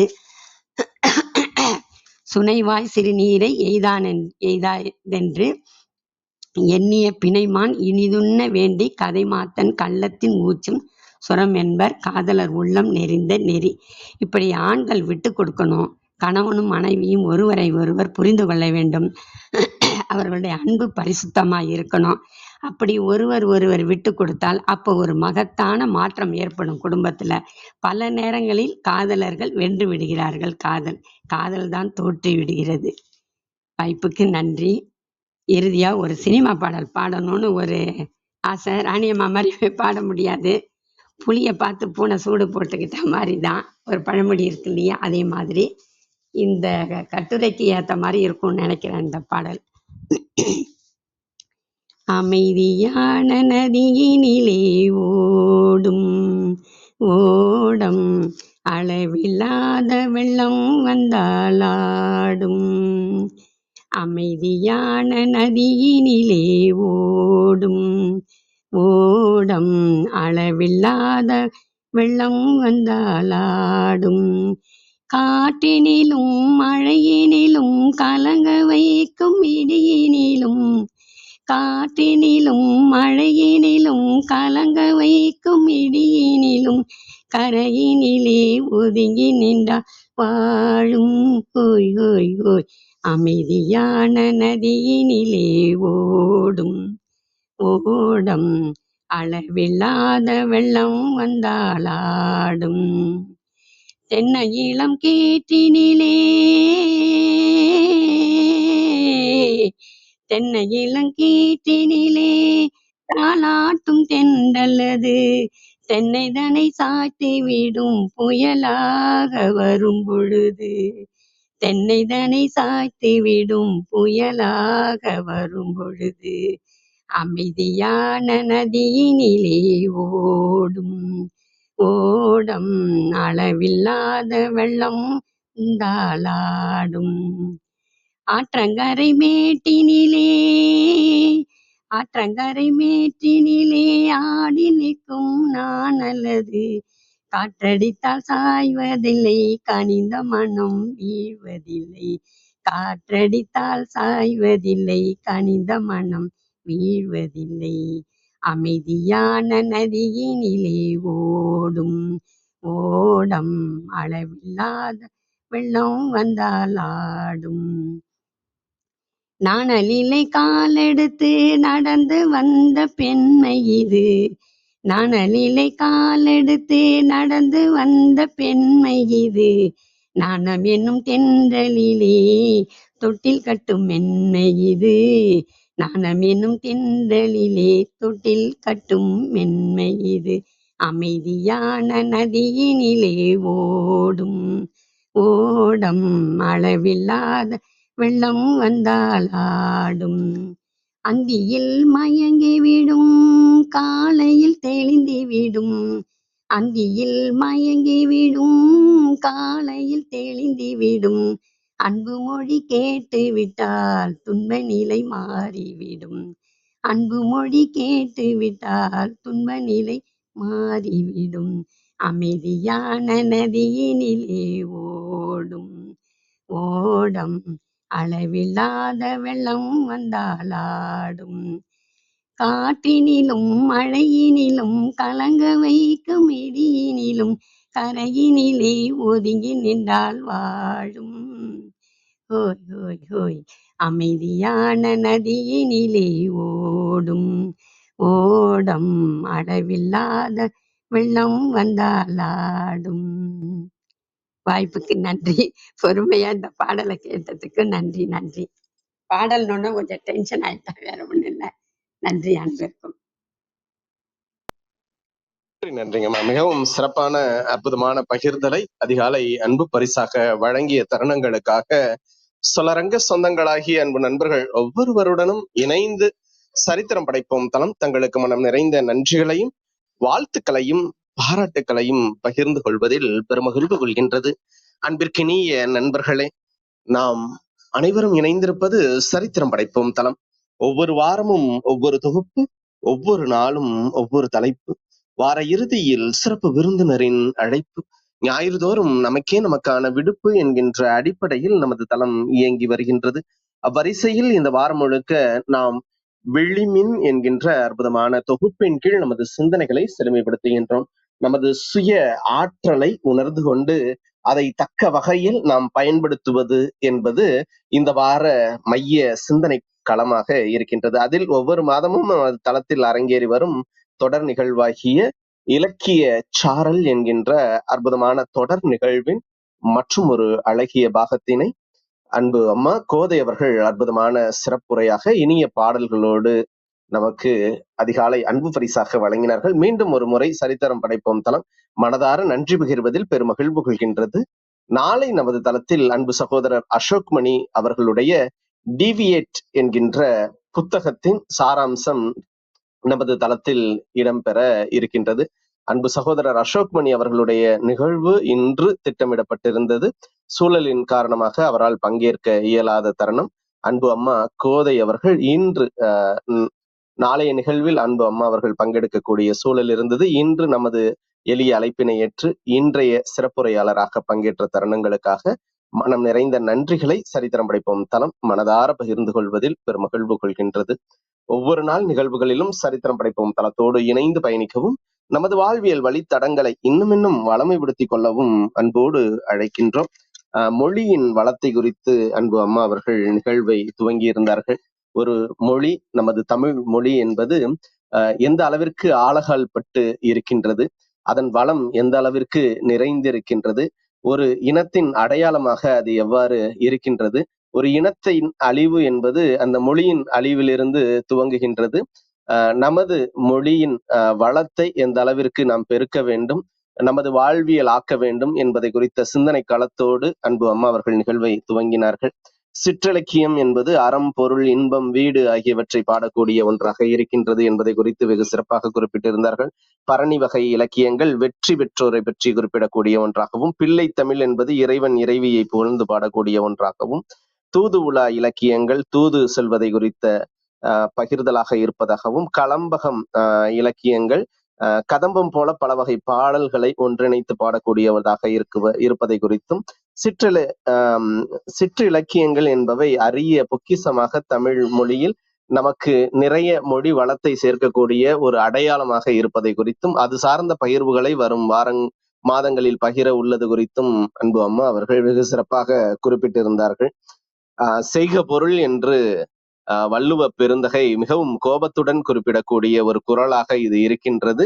செருக்கு, பகைவனின் செருக்கு அறுப்பதற்காக நாம் நிறைய பொருள் சேர்க்கக்கூடியவர்களாக இருக்க வேண்டும் என்பதை திருவள்ளுவ பெருந்தகை வலியுறுத்துவதை தமது குறளை கூறி வெகு சிறப்பாக குறிப்பிட்டிருந்தார்கள். அதுபோல சில குறளை பார்த்தவுடன் அர்த்தம் புரியாத ஒரு சூழல் ஏற்படும். எடுத்துக்காட்டாக துப்பாருக்கு துப்பாய போன்ற குறள்கள் அதற்குள் இருக்கக்கூடிய மொழி வளம், அதன் கருத்து செறிவு ஆகியவற்றை உணர்ந்து கொள்ளும் பொழுது நாம் வியப்பு மேலிடக்கூடிய ஒன்றாக இருக்கும் என்பதை நீர் எந்த அளவிற்கு நமக்கு தேவையுள்ளதாக இருக்கின்றது, உணவாக மாறுகின்றது என்பதை குறித்து அந்த குறள் எவ்வளவு சிறப்பாக குறிப்பிடுகின்றது என்பதை குறித்தும் அன்பம்மா அவர்கள் குறிப்பிட்டிருந்தார்கள். மேலும் இன்றைய உலகத்தில் எவ்வாறு பாடல் வாயிலாக, குறுஞ்செய்தி வாயிலாக தகவல் பரிமாற்றம் இருப்பது போல 7 சீர்களில் அந்த காலத்தில் திருவள்ளுவ பெருந்தகை அவர்கள் குறளை வடிவமைத்துள்ளதை குறித்தும் வெகு சிறப்பாக குறிப்பிட்டிருந்தார். குறிப்பாக குழலினிது யாழினிது என்கின்ற வரிகள் வாயிலாக 3 லகரங்களும் பயன்படுத்தக்கூடிய சிறப்பை குறித்தும் அன்பு அம்மா அவர்கள் குறிப்பிட்டிருந்தார்கள். துன்பம் வந்தால் அதற்கு ஒரு குறள் இருக்கின்றது, நம்பிக்கையோடு இருக்க அதற்கு குறள் இருக்கின்றது. அப்பா பையன் இருவரும் குளத்தை நோக்கி பயணிக்கின்றார்கள். அங்கு இருக்கக்கூடிய குளத்தில் இருக்கக்கூடிய தாமரையின் தண்டு எந்த அளவிற்கு உயரம் உள்ளது என்று பார்க்கும் பொழுது 3 அடி, 4 அடி, 5 அடி, 6 அடி, 7 அடி என்று 10 அடி வரை எடுத்து பார்க்கின்ற அளவிற்கு இருக்கின்றது. நீரின் உயரம் எந்த அளவிற்கு இருக்கின்றதோ அது போலதான் அந்த தண்டின் உயரமும் இருக்கின்றது. மனதின் உயரமும் நமது வாழ்வியலின் செழிப்பும் இது போலதான் இருக்கின்றது என்பதற்காக இந்த வெள்ளத்தனைய மலர் நீட்ட மாந்தர்தம் உள்ளத்தனைய உயர்வு என்கின்ற குறளை குறிப்பிட்டு அன்பு அம்மா அவர்கள் வெகு சிறப்பாக குறிப்பிட்டிருந்தார்கள். பக்தி இலக்கியம் என்பது பக்தியை தரக்கூடியதாகவும், நீதி இலக்கியம் என்பது நீதியை தரக்கூடியதாகவும் இருக்கின்ற சூழலில் பாரதிதாசன் இறைமரப்பு கொள்கை உடையவராக இருந்தாலும் இருவருடைய கவிதைகளை படிக்க சொல்லி வலியுறுத்துகிறார் என்பதையும் வெகு சிறப்பாக குறிப்பிட்டிருந்தார். குமரகுருபர் அவர்களுடைய நீதி சார்ந்த வெற்றியை தரக்கூடிய அந்த பாடல்கள் குறித்த படிக்க சொல்லியும், ஆண்டாள் பாசுரத்தை படிக்க சொல்லியும் வலியுறுத்தியுள்ளார் என்பதையும் அன்பு அம்மா அவர்கள் தமது சிறப்புரை வாயிலாக குறிப்பிட்டிருந்தார். தூக்கத்தை நாம் வென்று தீமைகளை நாம் களைந்து வெற்றியோடு வெல்ல வேண்டும், எட்டா கனியும் எட்டும் கனியாக மாறும் என்பதை குறித்தும் வெகு சிறப்பாக குறிப்பிட்டிருந்தார்கள். புறநானூற்றில் 23 வரிகள் நிறைந்த கிள்ளி வளவனை நோக்கிய பாடலில் ஆலத்தூர் கிழா அவர்கள் குறிப்பிட்டுள்ளதில் முதல் 7 அடி குறித்த ஒரு பாடலில் பசுவின் மடியை அறுப்பவர்களுக்கு கூட மன்னிப்புண்டு, கருவை சிதைப்பவர்களுக்கு கூட மன்னிப்புண்டு, கற்றுக் கொடுக்கும் ஆசிரியருக்கு தீங்கிழைப்பவர்களுக்கு கூட மன்னிப்புண்டு, ஆனால் ஒருவர் செய்த உதவியை மறந்து இருப்பவர்களுக்கு வாழ்வியலில் மன்னிப்பே கிடையாது என்று புறநானூறு இலக்கியம் கூறுவதை குறித்து வெகு சிறப்பாக குறிப்பிட்டிருந்தார். மேலும் கம்பன், வள்ளுவன், இளங்கோ இதற்கு இந்த வரிசையில் கம்பனை முதலிலும் இளங்கோவை இறுதியிலும் நடுவில் வள்ளுவனையும் வைத்திருக்கக்கூடிய அந்த சுவாரஸ்யம் குறித்தும் வெகு சிறப்பாக தமது சிறப்புரையில் பகிர்ந்து கொண்டார். அன்பின் வழியது உயர்நிலை என்று அன்பை தூக்கி பிடிப்பவர்களாக எப்பொழுதும் வளம் பெற வேண்டும் என்பதை குறித்தும், ஆண் பெண் இயல்பான வாழ்க்கை வாழ்வதே இல்லற வாழ்க்கையே சிறந்த ஒன்று, அறத்தின் வழி வாழ்வதற்கு இல்லற வாழ்க்கையே தடையற்ற ஒரு அன்பு நிலை, உறவு நிலை பேணுவதற்கான ஒரு சிறந்த இடமாக இல்லற வாழ்வு. மனிதனாக படைக்கப்பட்டதுக்கு காரணம் மற்றவர்களோடு இணைந்து பழகி நல்லதொரு மாண்பினை, நட்பினை, உறவினை பேண வேண்டும் என்பதற்காகத்தான் இந்த இல் வாழ்க்கை என்பது படைக்கப்பட்டுள்ளது. இல் வாழ்க்கையே சிறந்த அறம். துறவரம் என்பது கூட ஒரு துறவரத்தில் இருப்பவருடைய இல்லத்திற்கு தாய் செல்லக்கூட ஒரு சூழலற்ற நிலை இருக்கும். இல்லறம் இருக்கும் பொழுது யார் வேண்டுமென்றாலும் தங்கு தடையின்றி செல்லக்கூடிய ஒரு இடமாக இல்லற வாழ்க்கை என்பது நிறைந்திருக்கும் என்பதையும் வெகு சிறப்பாக அன்பு அம்மா அவர்கள் இலக்கிய சான்றுகளோடு குறிப்பிட்டார். அது மட்டுமல்லாமல் பெற்றதாய் அறத்தோடு வாழாத மகன் இருக்கும் பொழுது அவன் அயாளனாக பார்க்கப்படுவான் என்பதை குறித்தும் வெகு சிறப்பாக அந்த இலக்கிய பார்வையில் குறிப்பிட்டிருந்தார். ஆம், நல்லவர்கள் என்பவர்கள் துன்பத்திற்கே துன்பம் தரக்கூடியவர்களாகவும், தீயவர்கள் கையில் சேரக்கூடிய செல்வம் எப்பொழுது அவனை விட்டு விலகலாம் என்கின்ற எண்ணத்தோடு இருக்கும் என்பதை குறித்தும் வெகு சிறப்பாக குறிப்பிட்டிருந்தார். காந்தியின் சீடராகிய வினோபா காந்தி பற்றிய பகிர்தலையும் குறிப்பிட்டிருந்தார். அவருக்கு அந்த உடல் என்னும் சட்டையை கழற்றி எறிய வேண்டும் என்று இழைத்து போகக்கூடிய அந்த சூழலும், உடல் நலமற்று இருக்கக்கூடிய சூழலில் அவர் சொல்லக்கூடிய வார்த்தைகளும், அதுபோல திருவள்ளுவர் அதை முன்னிட்டு முற்காலத்திலேயே பிறவி துன்பத்தை நீக்க வல்லவர்களுக்கு உடம்பும் ஒரு சுமை என்பதை குறித்து குறிப்பிட்டதை குறித்தும் வெகு சிறப்பாக குறிப்பிட்டிருந்தார். மருத்துவமனைகள் பெருகி வரும் இக்காலங்களில் அக்காலத்தில் சாப்பிட வேண்டிய உணவையே அளவறிந்து சாப்பிடும் பொழுது நாம் ஆரோக்கியமானவர்களாக இருப்போம் என்பதை குறித்த பகிர்தலை திருவள்ளுவர் அந்த காலத்திலேயே குறிப்பிட்டுள்ளார் என்பதையும், பெண்களை அடைத்து வைப்பதை விட வீட்டுக்குள்ளே அவர்களை பூட்டி வைப்பதை விட அவர்களை இயல்பான வாழ்க்கை வாழ்வதற்கான சூழலை ஏற்படுத்தி கொடுப்பது எந்த அளவிற்கு சிறப்பு என்பதை குறித்தும், ஐம்புலன்களை அடக்கி வாழ்வது குறித்த பகிர்தலும், அது உண்பவர்களுக்கு கூட ஒருவருக்கு மட்டுமே இன்பம் ஏற்படும். ஆனால் இல்லறத்தில் இல்வாழ்க்கையில் சென்று ஒவ்வொருவருடைய அளவலாவக்கூடிய இன்பம் என்பது அது அனைவருக்குமானது என்பதை குறித்து வெகு சிறப்பாக குறிப்பிட்டிருந்தார். வள்ளுவன் தன்னை உலகினுக்கே தந்து வான்புகழ் கொண்ட தமிழ்நாடு என்கின்ற பாரதியாரின் வார்த்தைகளை குறித்தும், சிறந்ததை எப்பொழுதும் கொடுக்க முயற்சிக்க வேண்டும் என்பதை குறித்தும், இறை சார்ந்து வள்ளுவன் எவ்வாறு குறிப்பிட்டிருக்கின்றார், இறை அன்பு அவர்கள் இலக்கியத்தில் காதல் சார்ந்து எவ்வாறு பகிர்ந்திருக்கின்றார், திருநாவுக்கரசருடைய பாடல்கள், முருகேச பாண்டியன் அவர்கள் உலக இலக்கியத்தையும் தமிழ் இலக்கியத்தையும் இணைத்து காதல் சார்ந்த பகிர்தலை எவ்வாறு பகிர்ந்துள்ளார், காதலித்துப்பார் என்கின்ற வைரமுத்துவின் கவிதைகள், கடியலூர் உருத்திரங்கண்ணார் மற்றும் கரிகால் பெருவளத்தான் அவர்களுடைய அந்த பாடல் குறித்த வெகு சிறப்பான பகிர்தல் மற்றும் யாயும் யாயும் என்கின்ற செம்புல பயல் நீர் என்கின்ற அந்த பாடல் குறித்த விளக்கங்களையும் வெகு சிறப்பாக குறிப்பிட்டிருந்தார். மேலும் ஆண்கள் தொலைநோக்கு பார்வையுடையவர்களாக, ஒரு கழுகு பார்வையுடையவர்களாக, அவர்களது வேட்டையாடக்கூடிய பார்வையுடையவர்களாக இருக்கின்றது.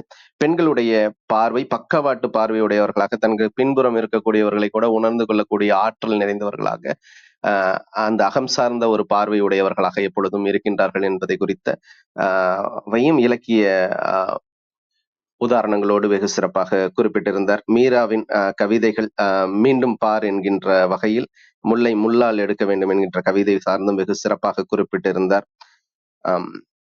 இன்னும் நிறைய பகிர்தல்களை இன்றைய நிகழ்வில் சிறப்பாக அன்பு அம்மா அவர்கள் குறிப்பிட்டிருந்தார்கள்.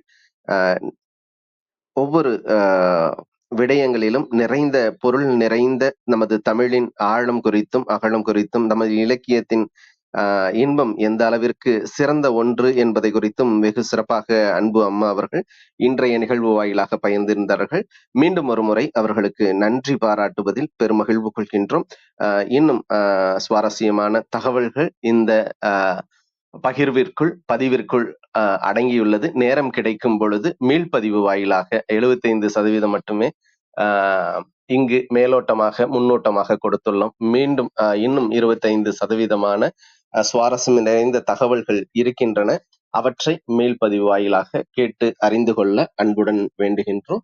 இப்பொழுது நிகழ்வின் நெறியாளுமையை தொடர அன்பு தோழர் கற்பகவள்ளி அவர்களை அன்போடு அழைக்கின்றோம். நன்றி. அனைவருக்கும் வணக்கம். அருமையான சிறப்புரைக்கு கோதையம்மா அவர்களுக்கு மனமாற நன்றி தெரிவித்துக் கொள்கிறோம். ராணியம்மா வணக்கம், நீங்க பேசலாம்.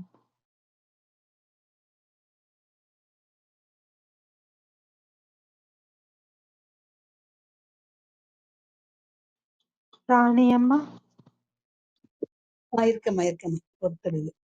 அவையினர் அனைவருக்கும் அன்பு வணக்கம். பிரிட்டோ ரொம்ப அழகா எல்லாத்தையுமே சொல்லிட்டாரு. சிறப்புப்பா, ரொம்ப நல்லா இருந்தது. எல்லாவற்றையுமே வானத்துல இருந்து பருந்து எல்லாத்தையும் பார்க்க இல்லையா, பருந்து பார்வைன்னுவாங்க. அது போல எல்லாவற்றையுமே ரொம்ப அழகா தொகுத்து சொல்லிட்டீங்கப்பா. ரொம்ப நல்லா இருந்தது கோதை, ரொம்ப சிறப்பா இருந்தது. அதாவது தமிழ் என்பது அது என்ன சொல்றது, சொல்லும் பொழுதே ஒரு வாயில சுவை ஊறும், இனிமை. தமிழுக்கும் அமுதென்று பேர்னு பாவேந்தர் சொல்றது சும்மா கிடையாது. அத சொன்னாலே, அந்த பாடல்களை படித்தாலே அவ்வளோ அழகா இருக்கும். அதாவது இலக்கியத்துல காட்டலாகா பொருள்னு சொல்லுவாங்க. அதாவது காட்ட முடியாத பொருள். இப்ப கையில ஒரு பேனா இருந்தாக்கா அந்த எடுத்து காமிக்கலாம், இதான் பேனா, இது புத்தகம் அப்படின்னு காமிக்கலாம். ஆனா மன உணர்வுகளை எல்லாராலையும் எடுத்து அப்படி காட்ட முடியாது. அப்படி காட்டலாகா பொருளா இருக்கக்கூடிய அந்த இன்ப உணர்வுகளை எல்லாம் கூட மிக அழகாக காட்ட வல்லது தமிழ் இலக்கியங்கள்.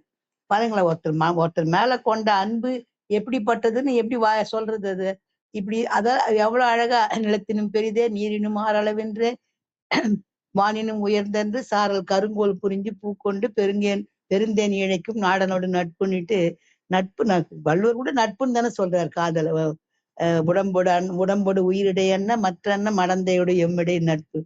ரொம்ப நல்லது, அருமையா இருந்தது. எல்லா எல்லா செய்திகளையும் அழகா எத்தனை செய்திகள் நிறைய இருந்தது கோதை. நல்லா இருந்தது, எல்லாமே நல்லா இருந்தது. ரொம்ப சிறப்பா இருந்தது. அதாவது பொதுவாவே தமிழருடைய வாழ்க்கையே அறம் சார்ந்த வாழ்க்கை தானே. அதத்தான் அறம் சாரா நல்குரவு பெற்ற தாயாரும் பிறன் போல நோக்கப்படும். பையன் எவ்வளவு தப்பு பண்ணாலும் அம்மா பொறுத்துக்கிட்டு தான் போவாங்க. அத விட்டு தர மாட்டாங்க. ஆனாலும் கூட அவன் தீய வழியில வறுமை அடைந்தான்னாக்கா, தீய வழியினால் வறுமை அடைந்தான்னா, அவன வந்து அவங்க அவன வெறுக்கத்தான் செய்வாங்க. ஏன்னு சொன்னா, நல்ல பொருளை வந்து சேர்க்கணும். செய்கை பொருளேன்னு வள்ளுவர் சொல்றாரு. ஏன்னா செருக்கருக்கும் கூரிய வாள் அதுங்கிறாரு. இல்லன்னு சொல்லல. ஆனா, அந்த பொருளையும் அறவழியில தான் சேர்க்கணும்ன்றது தான் இதுக்கு ஒரு கருத்து இது.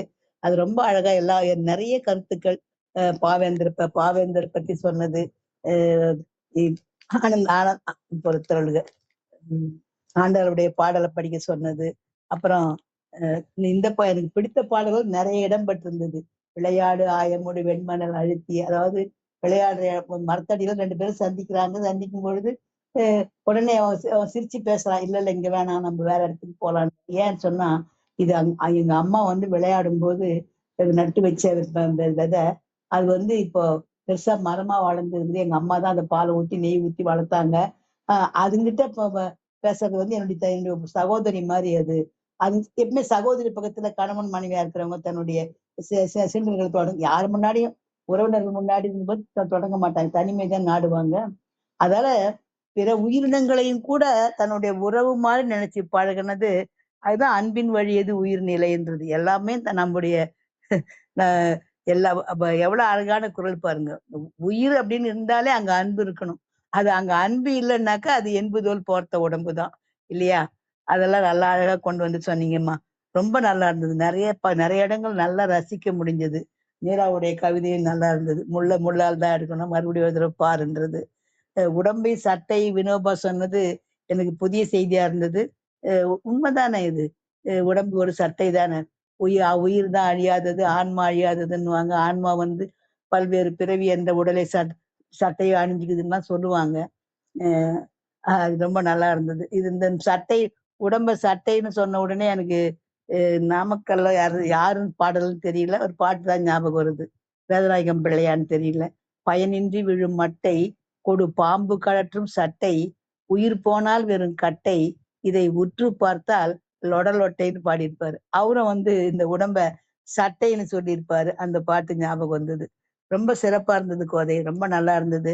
அஹ் மெய்வருத்த பாரார்ன்ற பாடலை சொன்னது எவ்வளவு அழகா எழுதுறாங்க. உண்மையிலேயே நமக்கு ஒரு மேல ஒரு பொருள் மேல ஒரு செயல் செய்யணும்னு சொன்னா ஒரு மிகுந்த ஆர்வத்தோடு நம்ம செயல்ல ஈடுபடும். நம்ம எதை நோக்குவோம்?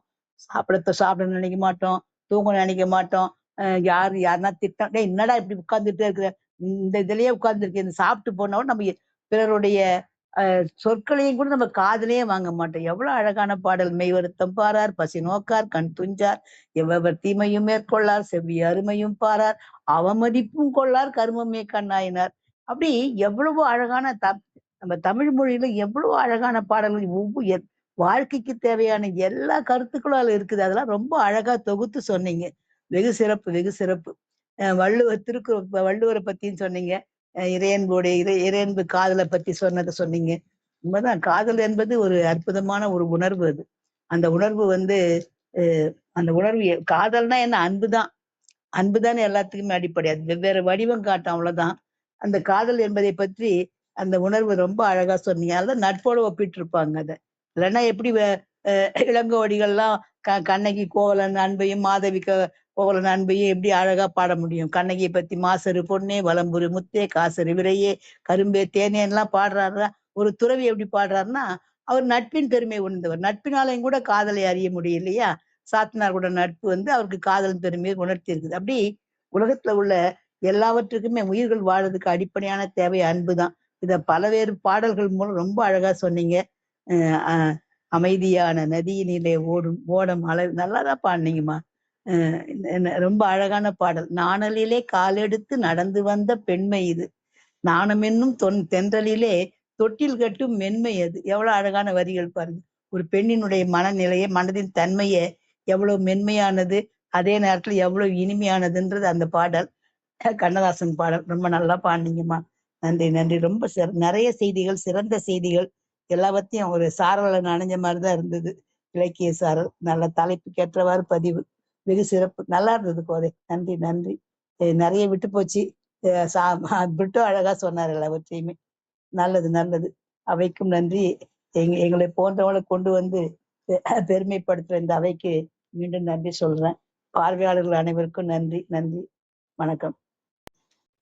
நன்றிங்கம்மா. மற்றும் ஒரு முறை அந்த இலக்கிய சாரல்ல நனைஞ்சது போல இருந்ததுங்கம்மா. மிக்க மிக்க நன்றி.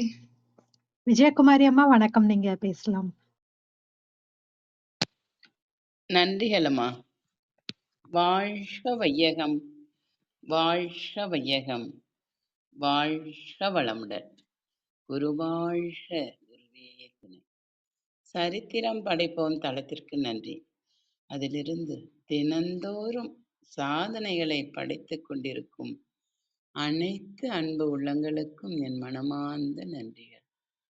வாங்க வாழ்த்தும் பயணம் போயிடலாம்.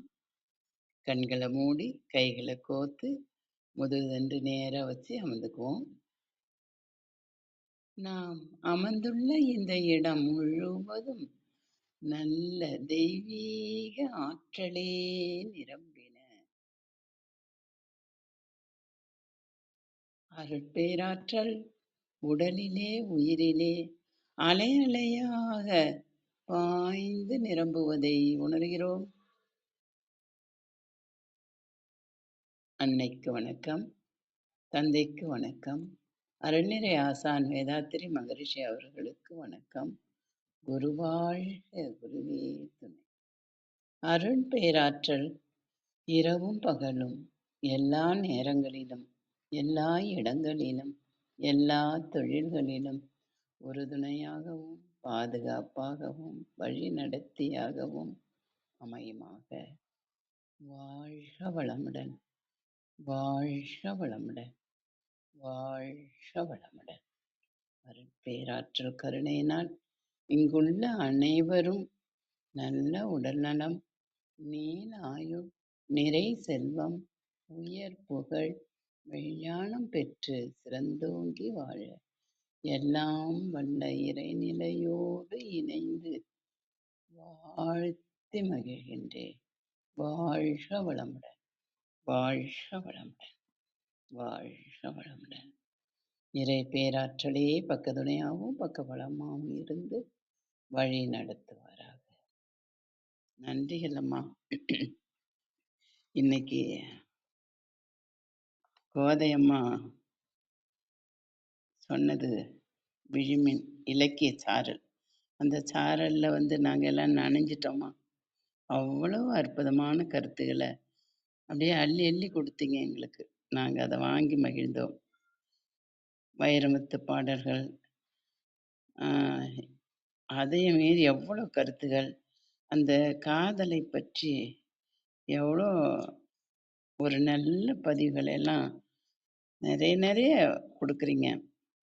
அதை நாங்கள்லாம் ஏற்று இந்த காலை வேளையில் மகிழ்ந்தோம். அந்த அன்பு தாம்மா, நீங்கள் கொடுத்த அந்த அன்பு எங்களை அப்படியே உரைய வச்சதுன்னே சொல்லலாம். அப்புறம் கணவன் மனைவி அன்பு எப்படி இருக்க வேண்டும், அப்படி இருந்தால் தான் இல்லறம் நல்லறமாக இருக்கும் அப்படின்னு சொன்னீங்க. ரொம்ப நன்றிகளம்மா. நட்பு என்பது எப்படி இருக்க வேண்டும் என்ற உதாரணம் எவ்வளவு அற்புதமாக உணர்ந்தோம். அப்படியே அள்ளி அள்ளி கொடுத்தீங்கன்னே சொல்லலாம். அப்புறம் நீங்கள் பாடின பாட்டு ரொம்ப அருமையாக இருந்ததுமா. ரொம்ப ரொம்ப ரசித்தோம். நீங்கள் குரல் சரியில்லைன்னு சொன்னீங்க. அப்படிலாம் இல்லை, குரல் உங்களுக்கு நல்லா இருக்குது. நீங்களும் பாடணும், ராணி அம்மா மாதிரியே நீங்களும். ராணி அம்மா, கோதையம்மா 2 பேரும் ஒருவருக்குள்ள ஒருத்தங்களா இருக்கிறத உணர்ந்து பகிர்ந்தோம். அதான் அந்த அன்பு பாருங்களேன், உங்களுக்குள்ளேயே இருக்கிறத நாங்கள் உணர்ந்தோம். அப்புறம் ஆரோக்கிய பிரிட்டா ஐயா, எப்படிங்க ஐயா இப்படியெல்லாம் உங்களால் பேச முடிஞ்சுது? ரொம்ப எங்களுக்கெல்லாம் ரொம்ப புல்லரிச்சு போச்சுன்னே சொல்லலாம். அவ்வளவு அருமையாக பகிர்ந்தீங்க. நன்றிகள் ஐயா. ராணி அம்மாவும் கற்பகவள்ளி சொன்ன மாதிரி அந்த சாரல் சாரல் அப்படியே விட்டு விட்டு தானே வரும். அந்த சாரல், இந்த சாரல், இந்த சாரல் 3 சாரலையும் நனைஞ்சிட்டோம். குளிர் எடுத்து போச்சு. நன்றிகள் அம்மா. ரொம்ப ஆனந்தமா இருக்கு. மகிழ்ச்சியா இருக்குது. நீங்கள் அனைவரும் நல்ல உடல்நலம், நீலாயு, நிறை செல்வம், உயர் புகழ், மெய்ஞானம் பெற்று சிறந்தோங்கி வாழ நாங்கள் அனைவரும் சேர்ந்து உங்களை வாழ்த்தி மகிழ்கின்றோம். வாழ்க வளமுடன். வாழ்க வளமுடன். வாழ்க வளமுடன். நன்றிகள் அம்மா. நன்றிகள் ஐயா. நன்றிகள் அம்மா. உங்கள் அன்பான வாழ்த்துக்கும் கருத்துக்களுக்கும் மிக்க நன்றி. விந்திய கௌரி அம்மா வணக்கம், நீங்க பேசலாம்.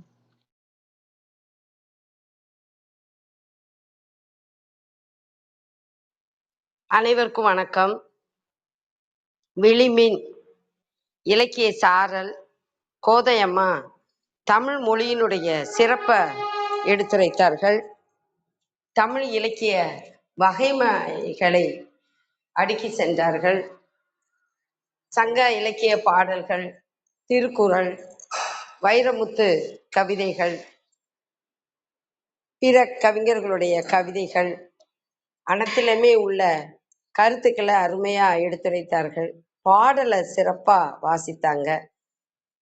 அவங்களுடைய இந்த இலக்கிய கருத்துக்கள் கேட்பதற்கு பயனுடையதா இருந்தது, இனிமையா இருந்தது, வரவேற்கத்தக்கதா இருந்தது.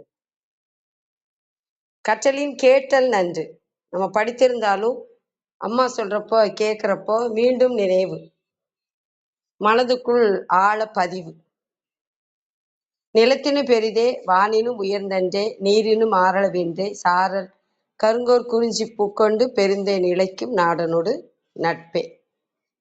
இந்த நட்பு அப்படிங்கிறது கணவன் மனைவி உறவுல மனைவிக்கு கணவன் எல்லாமுமா இருப்பான்.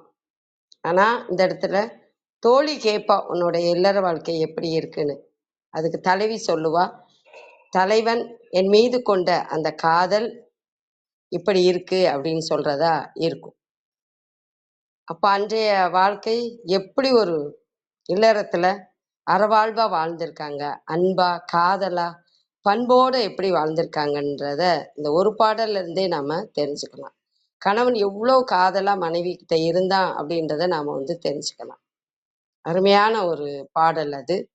இது போல பல பாடல்களை வாழ்வியலுக்கு தேவையானத நமக்கு கோதையம்மா எடுத்துரைத்தார்கள். திரை இசை பாடல்களையும் அம்மா பாடினாங்க.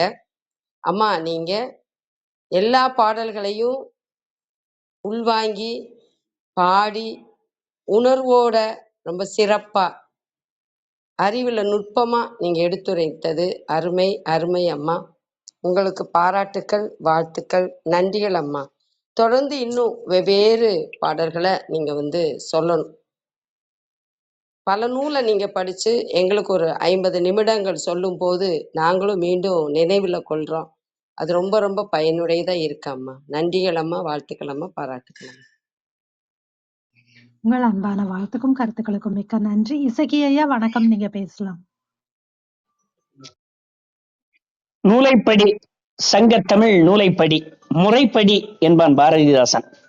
அந்த கூற்றை இன்று அழகாக மெய்ப்பித்த கோதை அம்மா அவர்களுக்கு என்னுடைய நன்றிகளும் வணக்கங்களும்.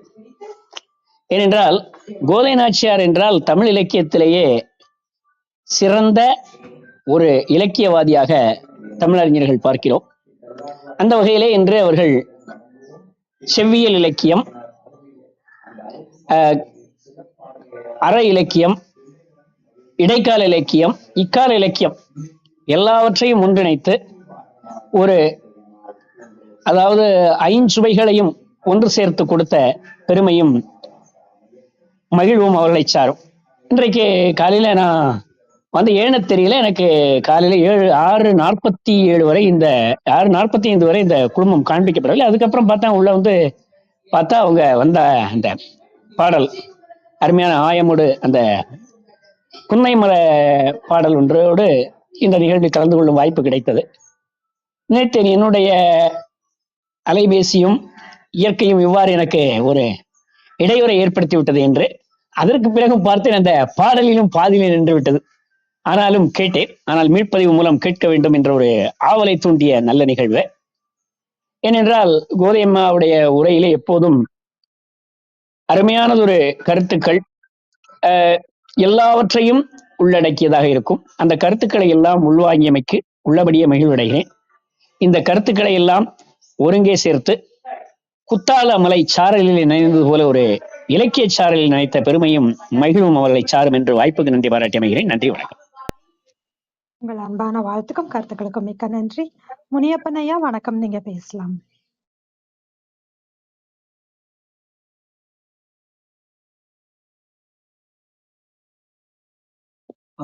சரித்திரம் படைப்போம் அன்பு நெஞ்சங்களுக்கு எனது பணிவான வணக்கங்கள். அம்மா இந்த உணவு பத்தி சொல்லும் போதுதான் நான் இணைஞ்சேன். அம்மாவுடைய நிகழ்வு கேட்கணுன்றதுக்கு நேரத்தோட எழுந்து நான் தயாரானேன். ஆனாலும் தாமதமா தான் இணைஞ்சிட்டேன். நான் படிச்ச இந்த 11ஆம் வகுப்புல இருந்து படிச்ச பாடல்கள்லாம் எனக்கு மீண்டும் கேட்கறதுக்கு ஒரு வாய்ப்பா இருந்தது. அந்த வைரமுத்து அவருடைய கவிதை காலையில கேட்கறதுக்கு இன்னொரு வாய்ப்பு ஒண்ணு அமைஞ்சது. அப்புறம் அம்மா சொன்ன கருத்துல எனக்கு ரொம்ப என்னுடைய மனச ரொம்ப தொட்டது கல்லுண்ணாமை பத்தி ரொம்ப அருமையா எடுத்து சொன்னாங்க. அந்த கல்லுன்றதால உனக்கு மட்டும்தான் இன்பம், அதே சமயத்துல வேற சில விதமான தேவைகளுக்கு வீடு வீடா சென்று அந்த தேவைகளை தீர்த்து கொள்றதெல்லாம் கூடாது. வீட்டுக்கு போயிட்டு மனைவி குழந்தைகள் இவங்களோட அளாவி குழாவி இருக்கணும். அதுல இருக்கிற இன்பம் மிக பெரியது. இது இந்த கருத்து எனக்கு ரொம்ப ரொம்ப என்னுடைய நெஞ்சத்தை காலையில அப்படியே தொட்டது. இது இன்றைய சூழல்ல உள்ள பெரும்பான்மையான இருபால் நெஞ்சங்களும் புரிந்து கொள்ள வேண்டிய ஒரு ஒரு கருத்து. இந்த கருத்தை மட்டும் தெளிவா புரிஞ்சுக்கிட்டாங்கன்னா நமது நீதிமன்றங்களில் நிச்சயம் பிரிவு சார்ந்த வழக்கு என்பது இல்லாமல் இருப்பதற்கு மிகப்பெரிய ஒரு வாய்ப்பாக அமையும். அம்மா அதே சமயத்துல கடைசியா அந்த அமைதியான நதியினிலே ஓடும். எப்பயுமே அம்மாவுடைய குரல்ல ஒரு மென் உணர்வு இருக்கும். அந்த மென் உணர்வை உணர்வதற்கு நல்ல ஒரு வாய்ப்பா இருந்தது. மிகுந்த மகிழ்ச்சியம்மா, உங்களுடைய எல்லா விதமான கருத்துக்களும் சிறந்த முறையில அவ்வளவு அருமையா தொகுத்து எங்கள் மனம் ஏற்கும்படி சிறப்பா கொடுத்திருந்தீங்க. உங்களுடைய முயற்சிக்கும் உங்களுடைய வளங்களுக்கும் எனது பணிவான நன்றிகள். நன்றிகள் அம்மா. மிக்க மகிழ்ச்சிங்கய்யா. நீண்ட நாள் கழிச்சு நீங்க நிகழ்ச்சியில கலந்துக்கிட்டு உங்களோட அன்பையும் வாழ்த்தையும் கருத்துக்களையும் பகிர்ந்து கொண்டு இருக்க மிக்க நன்றிங்கய்யா. வேறு யாருக்காவது கருத்துக்கள் இருந்தால் பகிரலாம். நன்றி அனைவருக்கும். கோதை அம்மா, உங்கள் ஏற்புரைக்கான நேரம், உங்கள் நிறைவு கருத்துக்கள் நீங்க பகிர்ந்துக்கலாம். அனைவருக்கும் மீண்டும் இனிய காலை வணக்கம். சரித்திரம் படைப்போம் அவைக்கு மிக்க நன்றி. பிரிட்டோ அவர்களுக்கும் கேட்டுக்கொண்டிருந்த அனைத்து உறுப்பினர்களுக்குமே மீண்டும் நன்றி. பிரிட்டோ அவர்கள் கருத்துக்கள் பின்னோட்டம் சொல்லும் பொழுது ரொம்ப சிறப்பாக இருந்தது. நானே ஆச்சரியப்பட்டு போயிட்டேன். நான் கூட அது ஒவ்வொரு இதுவாக தேடி தேடி நான் எழுதி வச்சிருக்கேன். அது அதை பார்த்து தான் நான் படித்தேன். ஆனால் அவர் கேட்டு பதிவு கொடுத்தாரு பாருங்க. அதை ரொம்ப சிறப்பாக இருந்தது. எந்த கருத்தையுமே விடலை அவர். பாடல்கள் தான் சொல்லலையே தவிர மீதி எல்லா கருத்துக்களையுமே கொண்டு அவையில் பின்னோட்டமாக கொடுத்தது ரொம்ப மகிழ்ச்சியாகவும் இருந்தது. எனக்கு ஆச்சரியமாக இருந்தது. கேட்டல் நன்று தான், அதே மாதிரி தான் அதான் எழுதியிருக்காரு, அவரு சொல்லியிருக்காரு. கேட்டு அதை எவ்வளோ உன்னிப்பாக நான் கூட கேட்பேன் எல்லாரும் பேசும் பொழுது. சில சமயம் நம்ம எங்கேயாவது போயிடுவோம், நம்ம அவையிலே இருக்க மாட்டோம். அப்புறம் திரும்ப வருவோம், அவங்க என்ன சொன்னாங்கங்கிறத கேட்க மாட்டோம் இடையில கூட. ஆனால் இவர் முழுமையாக எல்லாம் ஆரம்பத்துலேருந்து கடைசி வரைக்கும் கேட்டிருந்திருக்காரு. ரொம்ப சிறப்பாக இருந்தது. வாழ்த்துக்கள்ப்பா, நன்றிப்பா, வணக்கம். அப்புறம் பின்னோட்டம் சொல்லிய கற்பகவல்லி, விஜயா அம்மா, விந்தியா, இசக்கி, முனியப்பன், ராணியம்மா அனைவருக்கும் நன்றி நன்றி.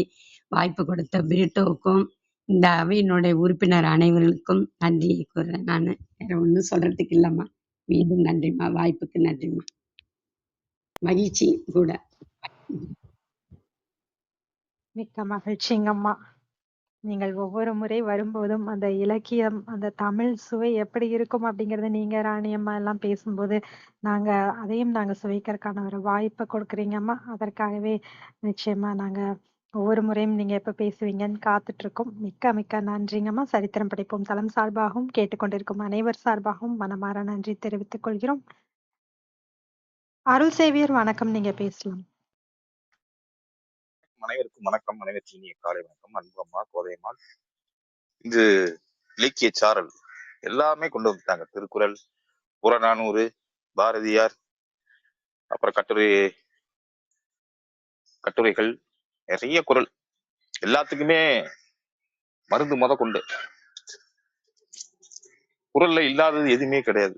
கஷ்டப்படுறியா, துன்பப்படுறியா, துன்பமே நம்மளை பார்த்துட்டு ஓடி போயிடுமா, என்னடா அவன் எவ்வளவு துன்பம் கொடுத்தாலும் இன்னும் தாங்குறானே அப்படின்னு.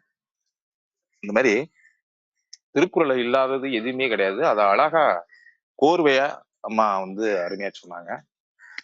அதே மாதிரி அதை தேடி இருக்காங்க. ஒரு புறநானூற்றுல அந்த குறளுக்கு தகுந்த ஒரு போல புறநானூற்றுல என்ன சொல்லியிருக்குன்னு தேடி கண்டுபிடிச்சிருக்காங்க. அம்மா அந்த குறிப்பெடுக்கிறதுல அவங்க பள்ளியில இருந்தே, அவங்க வேலை செய்யறதுல இருந்தே அவங்களுடைய ரெக்கார்டு பயங்கரமா இருக்கான். உதாரணத்துக்கு 17ஆம் தேதி 2022 மே மாசம் என்ன பதிவு கொடுத்தோம் அப்படின்னா கூட நோட் பண்ணி வச்சிருப்பாங்க. அந்த மாதிரி அவங்க நல்லா மெயின்டைன் பண்ணுவாங்க ரெக்கார்டு. ராணியம்மா அடிக்கடி சொல்லுவாங்க ஸோ அந்த மாதிரி நல்லா குறிப்பெடுத்து தேடி தேடி அவங்க பதிவு கொடுத்த விதம் அருமையா இருந்தது. சிறப்புங்கம்மா, சிறப்பு. வாழ்த்துக்கள்ம்மா. சிறப்பாக உங்கள் அன்பான வாழ்த்துக்கும் கருத்துக்களுக்கும் மிக்க நன்றி. நன்றிப்பா அருள், மிக்க நன்றி. நீங்கள் தான் எங்களுக்கு அறிமுகப்படுத்தி வச்சிங்க அவைக்கு. ஒவ்வொரு தடவையும் நாங்கள் சொல்லிகிட்டே இருக்கோம். நாங்கள் நீங்கள் கூப்பிடும்போதெல்லாம் கராக்கி பண்ணிட்டு ஓடணும், இழுத்து பிடிச்சி கொண்டு வந்து விட்டீங்க. இதனால் எங்களுக்கு நாங்களும் கொஞ்சம் அறிவை தேடிக்கிறோம். எங்களோட அறிவுமே கொஞ்சம் வளர்ச்சி அடைகிற மாதிரி நாங்கள் பல புத்தகங்களை தேடும் பொழுது நல்ல செய்திகளை நம்ம கொண்டு வந்து அவையில் கொண்டு வந்து கொடுக்கணும்னு நம்ம பல புத்தகங்களை தேடி நம்மளுடைய சிற்றறிவை கொஞ்சம் மேன்மைப்படுத்துறதுக்கும் ஒரு வாய்ப்பாக இருக்குது. உங்களுக்கும் நன்றி நன்றி சொல்கிறேன்ப்பா. நன்றிங்கம்மா. கோதையம்மா அவர்களுக்கு மீண்டும் ஒரு முறை மனமாற நன்றி தெரிவித்துக் கொள்கிறோம். பேச்சாளராக கலந்து கொண்டு தங்கள் அன்பையும் வாழ்த்தையும் கருத்துக்களையும் பகிர்ந்து கொண்ட ஒவ்வொருவருக்கும் நன்றி. தொடர்ந்து பொறுமையாக கவனித்துக் கொண்டிருக்கும் அனைத்து கவனிப்பாளர்களுக்கும் நன்றி. மறு ஒலிபரப்பு வாயிலாக நம் நிகழ்வினை கேட்கவிருக்கும் அனைவருக்கும் நன்றி. மீண்டும் நாளை காலை 6 மணிக்கு அசோக் மணி அவர்களின் சிறப்புரையில் அனைவரும் கலந்து கொள்ள வேண்டும் என்று அன்போடு கேட்டுக்கொண்டு விடைபெற்றுக் கொள்கிறோம். அனைவருக்கும் நன்றி, அனைத்திற்கும் நன்றி, ஆண்டவனுக்கும் நன்றி. 5, 4, 3, 2, 1 நன்றி.